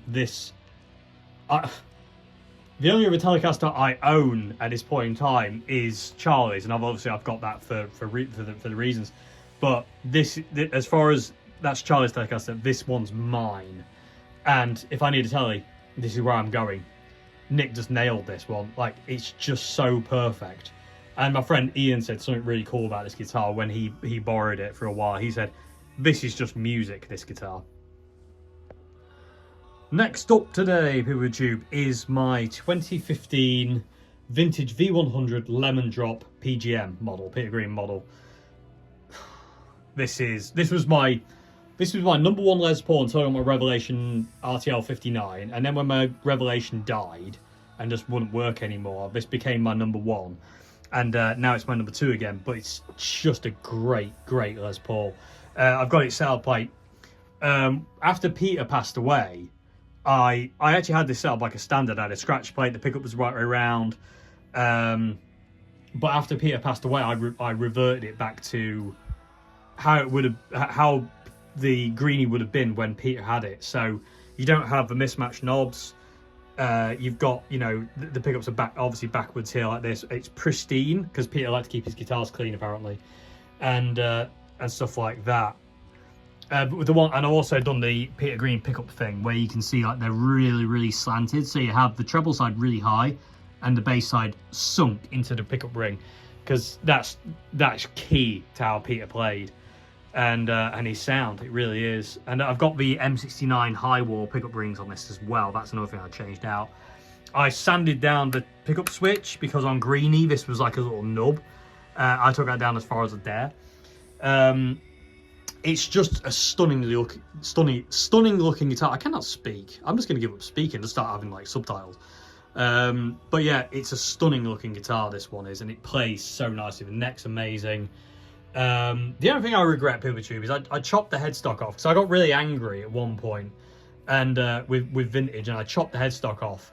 Well, I chopped the vintage logo off, and I got really annoyed. So I kind of reinstated that by putting this on there. But I'm really annoyed I did that. That is a very stupid thing that Past Dave did, and I am not proud of Past Dave for that at all. I changed the original machinist to Grovers as well, because Greenie had Grovers. So I changed. They originally came with tulip head machine heads, which are now on well, they're on my cousin's Hofner cousin's Hofner Verythin 62, which again isn't mine, so it won't be appearing in the vid. But yeah, I replaced these with Grovers because they're there. I got the lemon drop truss rod cover back on there because for a while I just had like a cut down Gibson bell. But I've used this guitar a lot. It's given me a lot of kind of songs, lots of different things. I've had it since brand new 2015. I got this guitar, and it's just been flawless. The only thing that kind of went wrong was the original pots died, and I really was happy about that because it gave me the ability to actually get this modded and wired the way I wanted it, which is master volume, master tone. These are 1 meg pots as well, which really brought this guitar to life. And this is a coil tap, so I can split the coils on and make it like a single coil. And it's actually really good. And my friend Richard did that mod for me. And that tone there doesn't do anything. It's just literally there, so there's not a hole. But this is a great guitar, absolutely amazing. 2015. I mean, it's filth as well. I love the flame top veneer it's got. So cool. Okay, back to where it all began for me. This is my first ever guitar. This is a Washburn Maverick series that I got in 2002.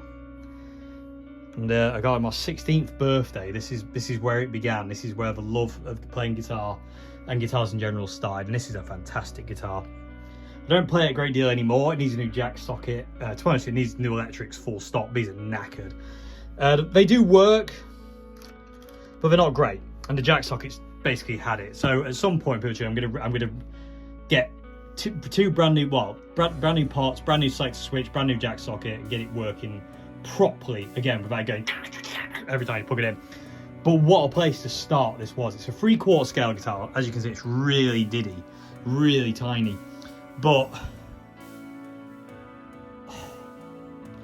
it was just a perfect place to start. Low action, skinny neck, came with 9s on it, always has 9s on this guitar. Humbucker, 2 single coils, sounds really good. Tremolo. It's just ace. I love the fact I've got it still, and I love the fact that, like, you know, it's going nowhere. It's got, you know, it's got damage, it's got dints and dents, not many. I looked after this, like, you know, really. I mean, as far as I knew, people, I was never gonna own any other guitar other than this one, so I really looked after it. I remember one time riding my moped, and I accidentally crashed into a wall, and that's what that dent is there. It's got a couple more dints and dents around the back side of it. It's the only guitar I have that has the back plate on it. All the other guitars I have the back plates off. But again, I don't want to lose the back plate, so it stays on. Not that I would, but you know, no. I've still got the back plates to every guitar I own, pretty much. So I don't know why that is, but it is what it is. But yes, fantastic guitar. These are so good. Great learning guitars. Like, you know, if you're after a guitar to learn on, if you can find one of these things, go for it. It's a 4-piece body. You can see like 1, 2, 3, and 4. But it's super cool. Great guitar. And again, this is where it all began. Okay, moving on to my second ever guitar. This is where I kind of went on from the Washburn there. Epiphone Les Paul, 2002. Brand new when I got it. The year I got it in 2003 though, this one. But I got it brand new from Paul's in Grimsby. And this was, yeah, this is a great guitar, but the pickups are not fantastic. It plays really nicely. It stays in tune because if you look here, the tailpiece is really far away from a bridge, and this break angle makes this guitar a tuning heaven. It really does. It just stays. It just holds. It's really cool. I've recently removed the covers again, actually, on the pickups, because it actually sounds better with the covers off. The only thing I've changed on this guitar, I believe, is this selector switch tip, because the original one broke. Although I've still got the bits. This is how weird I am, people too. But I still have the bits of the original selector switch, even though it just crumbled basically to nothing. It's about like 6 different pieces. I still have the original switch. And I got this one because I got into Slash.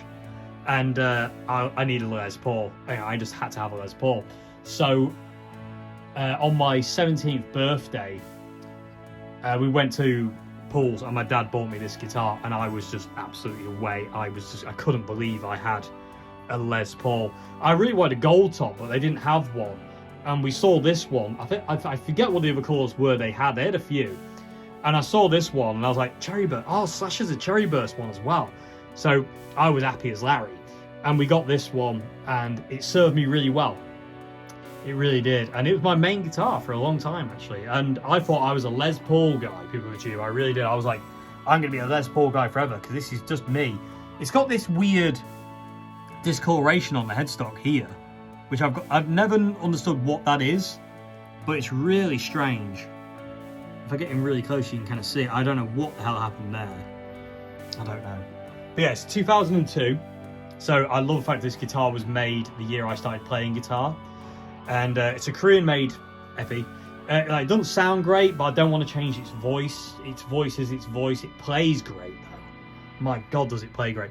And I recently removed the scratch plate as well to look even, again, with the pickup covers off, it really looks like Jessica / Les Paul before he had it refinned in its original form, before he had it nitroed in its cherry burst thingy. So yeah, it's I love it.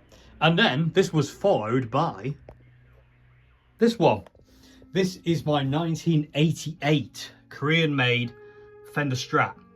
And some people might go, hang on a minute, Dave. They never made Fenders in Korea. They did for a year. And this is one of them. I should do it like that, really. So, this is a weirdo thing. So, you got Fender branded saddles as well. Full-size block. It was basically like a Squire, because they were building Squires in Korea at the time, but this was kind of like a bit more of a Pearly King. Better electrics, kind of stuff like that, although they're not fantastic, but I still love them. The neck on this guitar is wafer thin, absolutely ridiculously thin. It was originally blue as well. It was like an electric blue colour. You can see bits of it there where it's worn through. I don't think there's anywhere else. You can kind of see it a bit on the bottom of the tremolo there. Somebody's refinned it black. I'm kind of glad they did, because I hate that blue colour. I've seen these things in that blue colour and I just don't like it at all. But this guitar came along, people tube, and I felt proper at this point in time. I had a Fender. And we bought this for 150 quid, I think it was, at the time. This guy I knew found this. He was staying over at a house and he found this under a bed, believe it or not. And it was it was a mess when I got it. I had no idea how to fix it. I was just like, I've got a Fender, you know. And I remember like the tremolo was like, you know, really bad. The neck was, it took some getting done. Let's just put it that way. But I say, apart from refin, it is all original apart from the nut. It's got a bone nut on it. That's a replacement. Also, something happened up here at some point, because this is all varnish. And if I come around here, you can kind of see there's some kind of damage. I don't know what happened, but somebody tried to repair it, but with a very interesting, not quite very neat kind of thing. And unfortunately, kind of like, I don't think you're able to see this picture, but if I get it in the right light, you might be able to.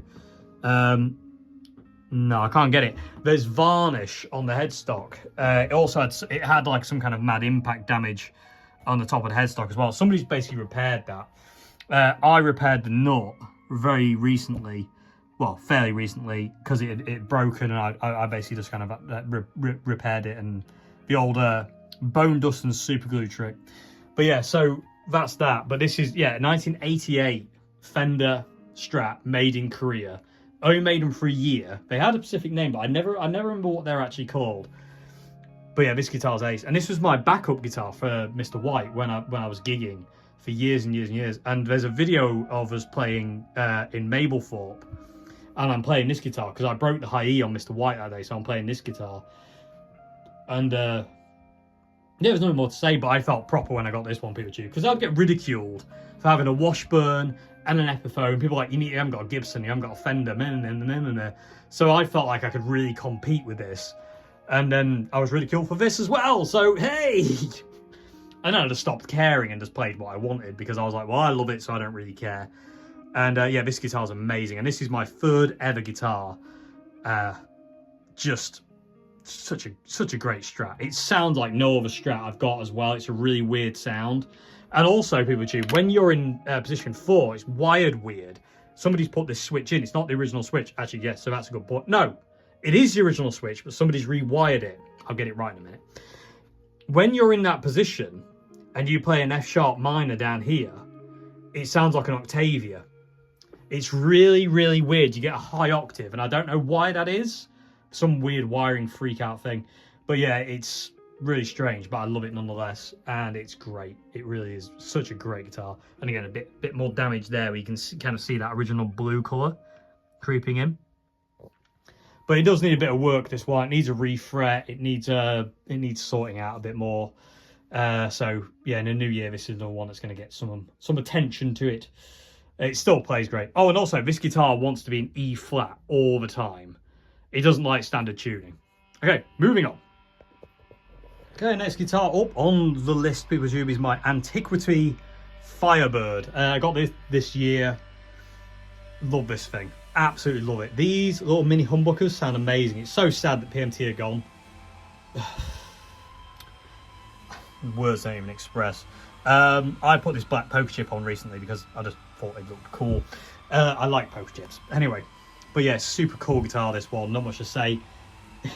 It's a Firebird. I love Firebirds because of Johnny Winter. Tobacco Burst.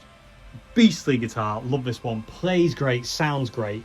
Like I say, these humbuckers, I don't know what they are. Like some no brand from wherever these guitars are made, but my Grady Lords, are they amazing. The only thing I will say is I've got them absolutely wound up as far as they go. There is no more space for them to get any higher. But they sound great where they are. They really do. And I really love the fact that, like, in the bridge you have springs. That's really cool. Yeah, the upside down kind of machine heads there. Just a great guitar. These Antiquities are so good. And it's a shame that they won't be around for much longer, because I think Gear for Music have quite a lot of these at this point in time, and they're selling them ridiculously cheap. I don't know if they've got the Firebirds though. But yeah, these guitars were fantastic. They really are. So if you see one, maybe get one. Okay, next one in the list. This is the Oswald, as I call it, the Hollow one. So this replaced my Columbus 335 copy, as it's a bit more stable and just less likely to kind of disintegrate if I play it too heavy, because it's new. But this guitar is an absolute beast. I love it to bits. Nick sent me this. This is like one of his prototypes. It's kind of got a Novo-y kind of like look to it, but it's just Nick all over the place. I just love it to bits. And again, you can get in really close. You can see like lacquer checking and nicks and dings. It was relicked as well, like that. That's some of the lacquer checking that's happened since I've had this guitar. It's coil tappable again with the pickups. They're Nick's pickups. This fretboard is to die for. It's roasted bird's eye maple, basically. You can see like all the little bird's eyes. It's not massive apart from here. Look at that, loads of them. It's just a gorgeous guitar. It really is. I love this headstock. It's so cool.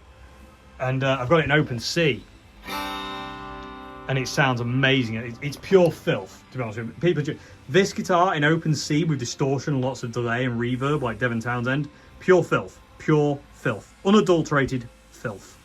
Great guitar. Okay, another acoustic here, people of Tube. This is my Mountain, not Martin. This is my CF Mountain Japanese ripoff from 1974. This one, and this is my acoustic. This is the one for me. I am so happy with this one. Is it a D28? It's like, I forget offhand now. I get really mixed up with kind of model numbers. It just kind of throws me every time. But either way, it's like a Dreadnought style acoustic, and I love this thing. Absolutely love it. It is electric. I do have a pickup in it. It's passive, so it doesn't need an amp. It's not got an onboard preamp or anything like that. I recently replaced the machine heads, the original machine heads, with these old Shallas, which my friend Richard gave me. He took them off a 1950s Gibson that had these on, and then he gave them to me, and I put them on this guitar to replace the original ones, and they're just so good. Also, another thing is I took all the lacquer off the back of the neck because it was so sticky.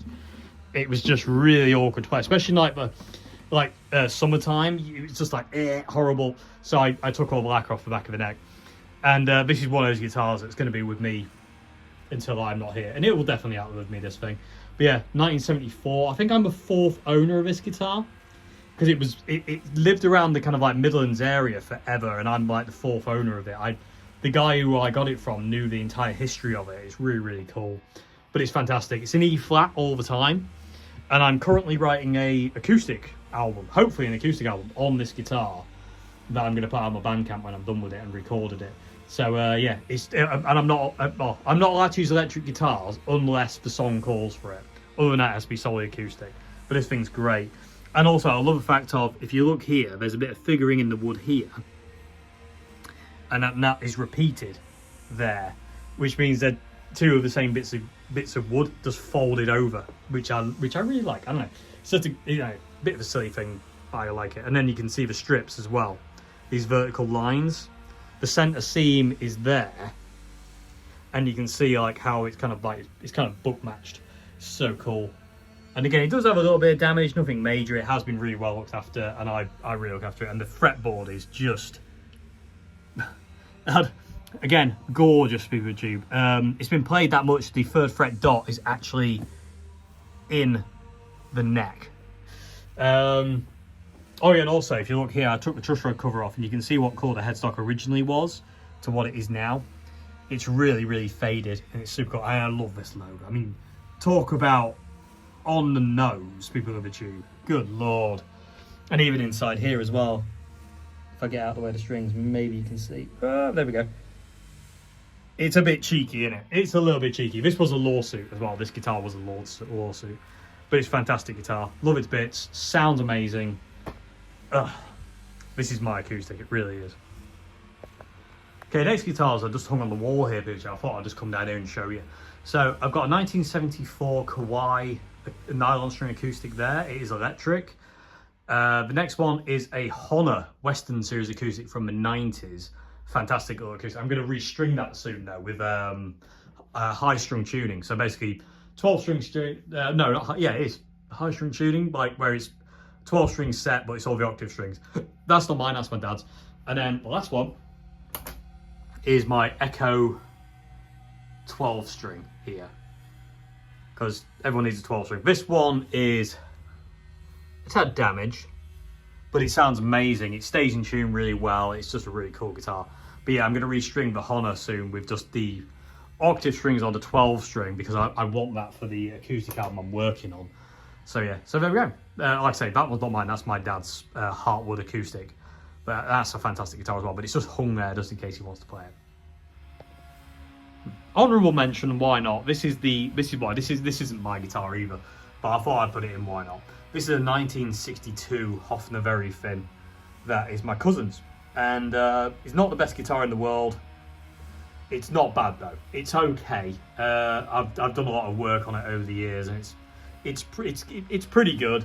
It's just not very playable. The frets are knackered. It needs more work than I have the skill to actually achieve, sadly. So, but you know, it's there. It stays in tune. It's solid. It really is, considering how tiny and thin it is. They weren't kidding when they said very thin. But yeah, really cool guitar. Just hangs there looking pretty. Okie dokie. This is my 2022 Gibson Les Paul. Yeah, standard. This one is a real Gibson. And this is my #1 Les Paul. Out of all the Les Pauls I've ever played, this one beats them all for me. I can't fault this one. I just love it in every way, shape and form. The only thing I've changed on it, people of the tube, are the M69 pickup rings here, the high walls as I call them, because they initially come with like really low pickup rings, and I don't like that. I don't like that visually, and also don't like it from a playing standpoint. So I replaced them. Other than that, the guitar is completely stock, and it's just an absolute beast. It really is. It's really stable for tuning. The top on it is actually ridiculous. You can see it move in the light. This flame is mad. It sometimes goes away. If I get it into the right kind of like light, it almost becomes like a plane top kind of thing. And then you move and the flame comes back. And it's just super cool. But when I got this from Anderton's, I literally picked it up. I picked it down, sorry, from the wall of Paul, strummed an E chord on it and went, oh. And I was like, there's no way I'm leaving without this guitar. So I basically was like, I've got to have it. So bankrupted myself slightly, but it was worth every penny.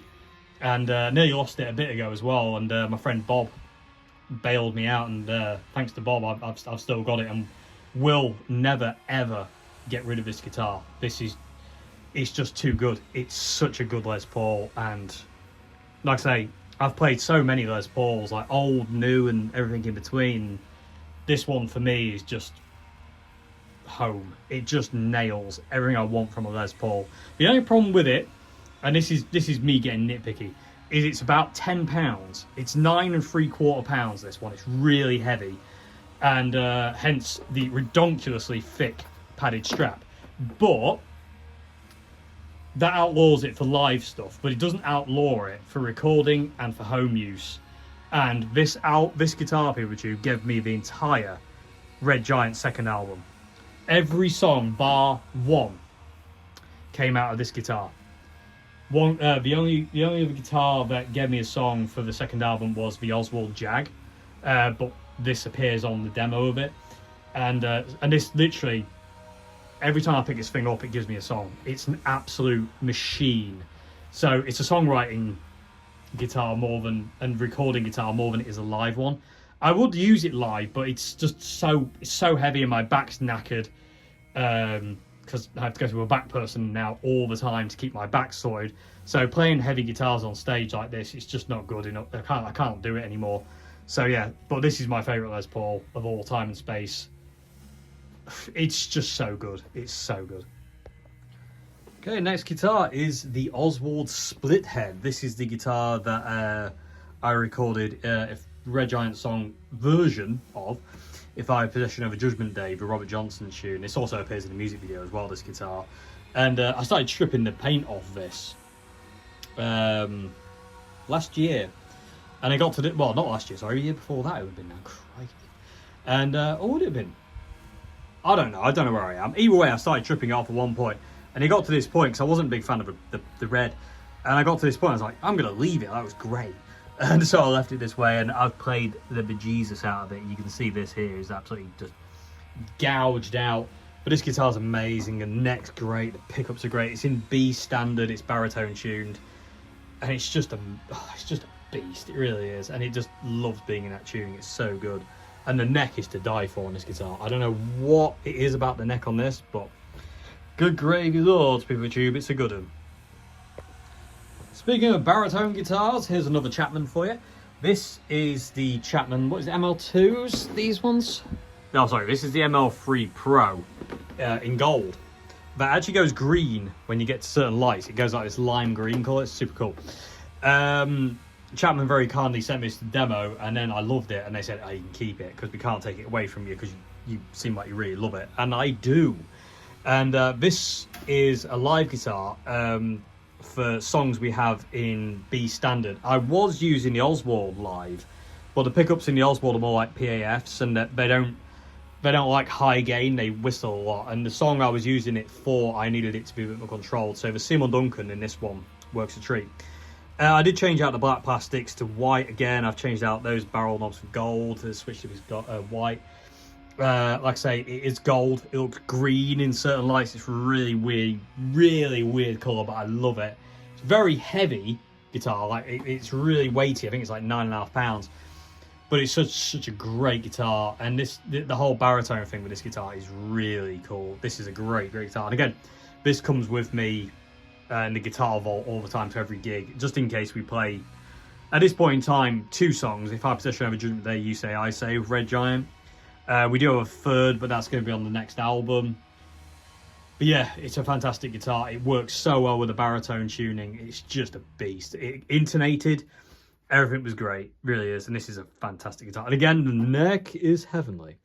Another thing to note as well is when Lee and Rob demoed the new run of Chapman guitars, this is the guitar they had at Anderton's when they were demoing this style of guitar. And I could always tell because there's a certain figuring in the wood in the neck here, and you can see that on the video. So I'm really quite honoured, very much so, to own this guitar. Okay, next guitar. I'm coming to the end now, people tube. I haven't got many to go. This is my Chapman Pro X guitar. Heavily modded on the visual front, not on the electrics front. The only thing I changed is the 1 meg pop and moved the switch. Was originally there, silly, to there. Silly to me. I don't like that, hence why it's changed. But this guitar, what to say about this majestic piece of guitar heaven and joy?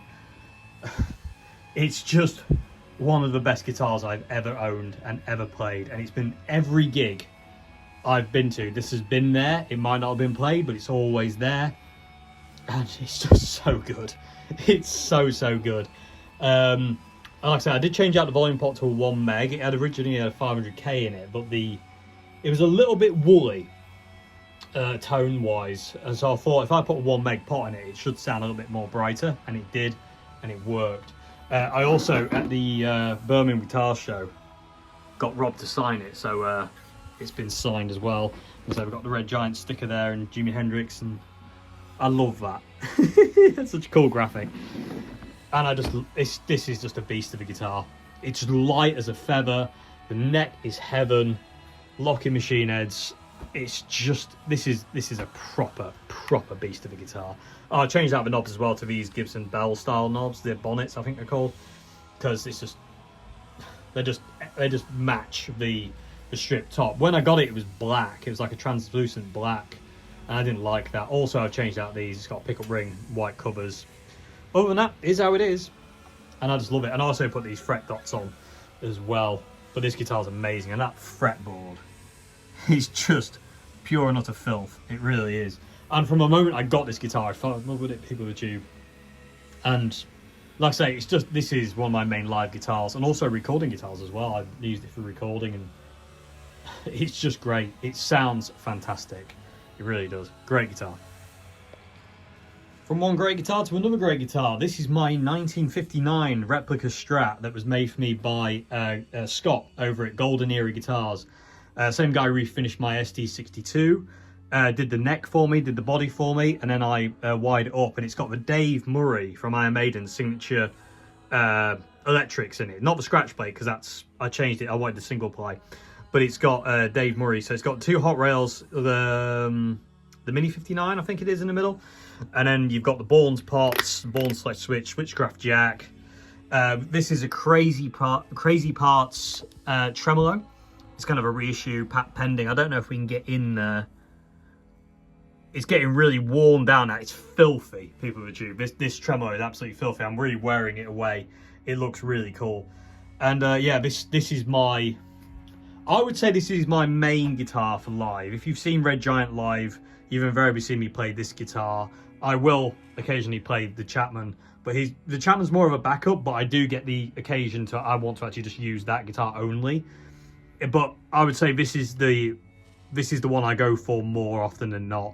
So we've got locking machine heads, we've got all that electronics in there. So it's like a 59 in spirit, but not really. Really big frets in this thing. What else to say? It's just amazing. I'm onto my second tremolo arm in this one. It's the original one broke. This is actually a left-handed tremolo arm, because it's the only one I had that fit, and we had to heat it up and make it straight to bend it, and you can actually see it still curves off in the wrong direction. But so we did the Jimi Hendrix thing and made it straight by basically heating it red hot and then bending it. But it's such a cool guitar, and if I get in here, you can really see the lacquer checking. It's just so cool. It's such a cool guitar, and it's good. It's developed this weird black stain there, and I've no idea where that's from, but it's super cool. And yeah, again, along with this guitar, it's one of my favorite guitars of all time. This is like such a beast of a live guitar as well. Really big neck on this one, like a 50s style neck. It's just so comfortable. I have all my guitars strung up with 9s, apart from the baritone, obviously. But this has 9s on it. The Chapman has 9s on it. Any guitar I use live will have 9s. It just makes it easier. Because I sing so much, it just makes it easier to have to not worry about stuff. But this is an absolute powerhouse as well. These hot rails and the little 59, they're so good. This guitar is amazing. I love it to bits. And if you come and see Red Giant, it'll 9 times out of 10 be there. Well, no, it'll always be there. But there is an occasion where that might appear. Instead of this one. Just, you never know. But I did the entire tour with this guitar. I played every gig we did on the tour with this guitar, just because it was where I was being led at the time, and it's just a beast. Absolute beast of a guitar. Love it to bits. Never going anywhere. Nearly forgot about this one, people with tube. This is my Sire Marcus Miller V3 5-string jazz bass.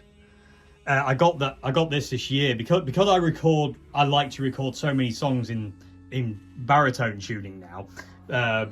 Thanks for finding that one. I needed a bass that could drop, because my Columbus bass wouldn't drop to B. You know, it had to be in standard or E flat, and it already just went mental. So I treated myself, and I got this, and this is just ridiculous, this bass. It just immediately went in as the recording bass. I love it. It had a black scratch plate on, I took that off. The action's heavenly, the sound is great. These Sire basses are fantastic. I love it to bits. So yeah, Sire bass 5-string, just because, like I say, I like the low B. And I'll need that for recording demos and stuff like that, because I can guarantee I'm going to record a lot more with baritone tuning. But the action on this thing is so nice. The way it plays, the neck, the rounded fingerboard edges. Oh, pure filth. Okay, we're on the final 3 now, and I always save these 3 to last. So this is my red Oswald Strat that I got in 2019, November 2019. And just went straight into being one of my #1 guitars. It's got a very heavy vibe to it because of what was going on at the time. I just come out of a long-term relationship with my ex-partner Joe, and this guitar came along, and all this is real. I absolutely devoured the finish off this guitar, and I still am. This gets less and less every time I play it. All that will be gone at some point. There are kind of like little bits and bots of finish left in there, you can see. But this black stain that was there, that was originally the only bit of wood that was showing. All this was lacquered, and I just ate into it. I was using a really heavy plectrum at the time as well. I don't know why I was doing... Well, I wasn't in my right mind, people would tube. That was what was going on. But this is one of the best guitars I've ever played, and will ever play. It's just... If I had to get rid of all of them and have 3 left, this would be one of them. It's just glorious. And it's got lots of brothers and sisters, this one has. It's been cloned many a time by Nick for people. So it's just super cool. I mean, this looks like fire. It's just ridiculous. And it's a hardtail. It's my second ever hardtail Strat. And I just love it. It's so good. It sounds amazing. It plays amazing. I've got it set up in E-flat tuning as well. It's really cool in E-flat. And the reason I have it in E-flat is not for only just if I want to record a song in E-flat.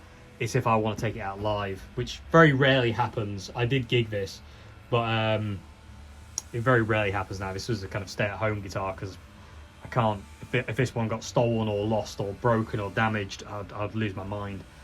Anyway, Mr. Red.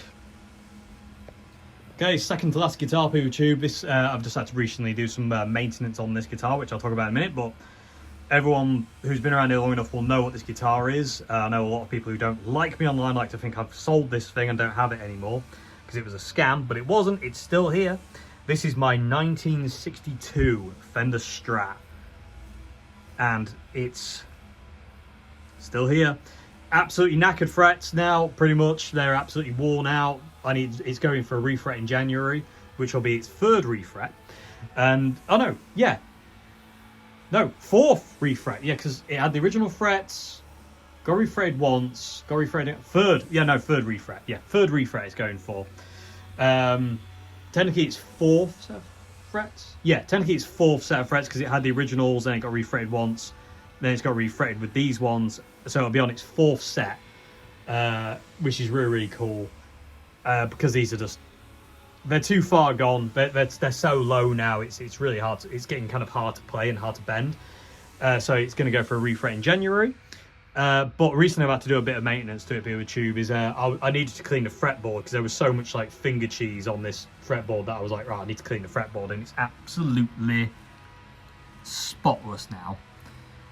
It's glorious, and you can see it shines in the light. If I move around, you can see, like, you know, if you go past the strings, there you go, you can see it actually shines. It's a gorgeous piece of Brazilian rosewood. The other thing I had to do, I had to replace these 3 screws with longer ones, because the screws that were in there it was making the pickups too high on the bass side, and it was interfering with the low E string. So every time you got to the 7th fret, everything down here was being pulled by the pickups, and it was making all that tune unplayable. So I've replaced these with longer screws so I can sync the pickups. So you can see now they're really down, and that's sorted it. So it's way more playable now. The ones on the other side are still original. That one has completely corroded, which is great, and it still works. I actually need to fix the hole on the pickup on this one though, because it's kind of knackered, but that'll get done when it goes in for a refret. It's wired differently as well, people tube. It's a master volume, master tone. This one doesn't do anything. Original freeway.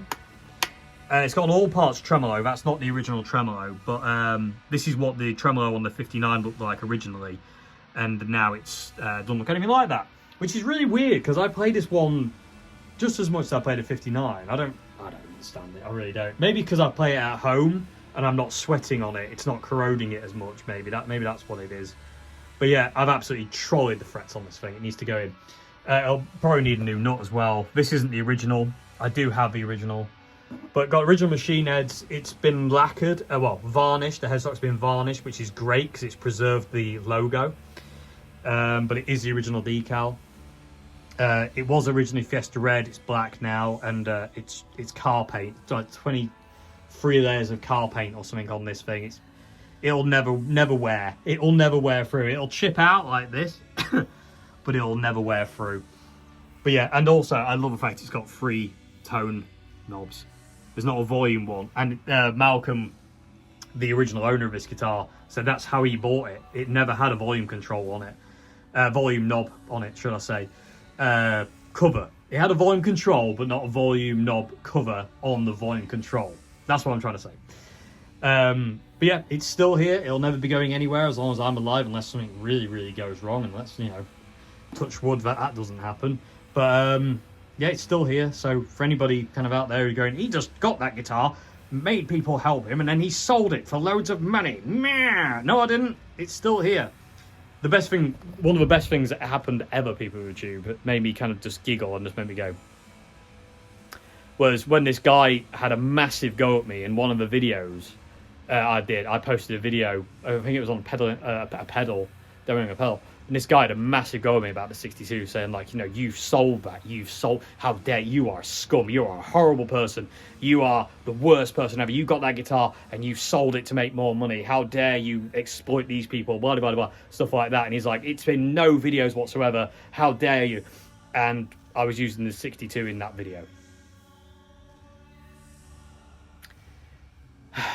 So I just very kindly put, you are aware that the guitar I'm using in this video is the 62. Never got a reply. Anyway, still here. And finally, people of the tube, to finish off every guitar collection video I've ever done, Mr. White. This is 2002, April 2002. Fender Mexico reissue, 60s reissue that I've had forever. This is the guitar I learned everything on, taught me everything. This is where it really began. This is my 4th ever guitar, and I got it in 2004. This guitar, and literally, the world changed. When I got this guitar, the world changed, because I had my Washburn, then I had my Epiphone Les Paul, then I had my Korean Strat, and then I got this one, and literally, I never looked back from that point on. This is it. It needs another refret, but it'll go in. There's still enough fret on it now for a little bit longer, but I would say by July, August time next year, they'll be knackered. It'll go in for another refret, which will be its 5th refret. The original nut is hanging in there still. That's still hanging in. The original tremolo arm is on there, but it's held in with masking tape, and you can see how much play there is in it. And it doesn't actually come out thanks to that tape, but all the threads have been stripped. I've completely stripped the threads out, but the tremolo does stay in there. I've lost the end though. It fell and broke. But yeah, I also measured these pickups the other day because I was curious, and they're all about 5.5, like 5.5, 5.6. So they're quite low output pickups on this guitar, but this is everything to me. This guitar, there's like, when I'm gone, no one's having this. This one's coming with me, and all the damage and wear, and it's not white anymore. It's like, it's gone like a kind of cream color. Well, you can see on the camera, it's not white, and like I say, it's just glorious. This is a guitar I play so much, pretty much all the time, to be honest with you. Scratch plate's broken in so many places as well. Broken there. Basically, all these screws are broken. The bits of scratch plate like that are actually glued onto the body. They're not part of it anymore. I glued them on because I didn't want to lose them. But the scratch plate's basically knackered. You can see all the chips. This is another thing that happens to poly guitars. They just chip. They don't wear. if this was a nitro finished guitar, I'd be very, very curious to what it would actually look like, considering how much I've played it. I don't think there'd be a great deal of paint left on it, to be perfectly honest with you, PeopleTube, considering how much I played it and it's been used and abused. And like I say, we're coming up to a 5th refret. It's just, there are no words to describe this guitar. There really are not any words to describe this guitar. I just love it to bits. I really do. And again, this is, if all of them went, if all of them had to go, this is the one that would stay. If I was to have one guitar for the rest of my life, this is the one. And I love it. And I love the fact this was made in April of 2002, and I started playing guitar in May 2002. 5th of April this one's dated to. And yeah, it's just fantastic. I love it to bits. Right, so there we go, PeopleTube. That's my guitar collection 2025. Is it bigger than last year? I don't know, but I'm sure you'll notice there's some missing. There's also one guitar I've omitted from this video. Well, another guitar I've omitted. I had to omit the Oswald Jr because it's not here right now, and that's my own stupid fault for forgetting to go and get it. The other guitar that I'm omitting that you can't see right now because I have videos coming on it is the What the Hell Are You guitar, the Les Paul that I got from Gallagher's with the Bigsby that was absolutely trashed.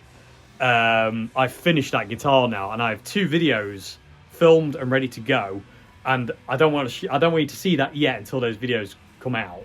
So I've omitted that from the collection. It is in the collection, but and it won't be going anywhere anytime soon. But for now, I don't want you to see it until those videos come out because I'm evil. But yeah, there you go. That's my guitar collection 2025. Thank you very much indeed for watching, and yeah, have a great New Year Eve and New Year's Day. Watch yourselves out there, be careful, and yeah, I'll see you in 2026 for more guitar, pedal, amp, walks, trips, fun stuff in 2026. We'll keep going, PeopleTube, until the YouTube kicks us off. Anyway, have a great one, PeopleTube, and a merry, happy New Year. See you again. Goodbye now. Cheers.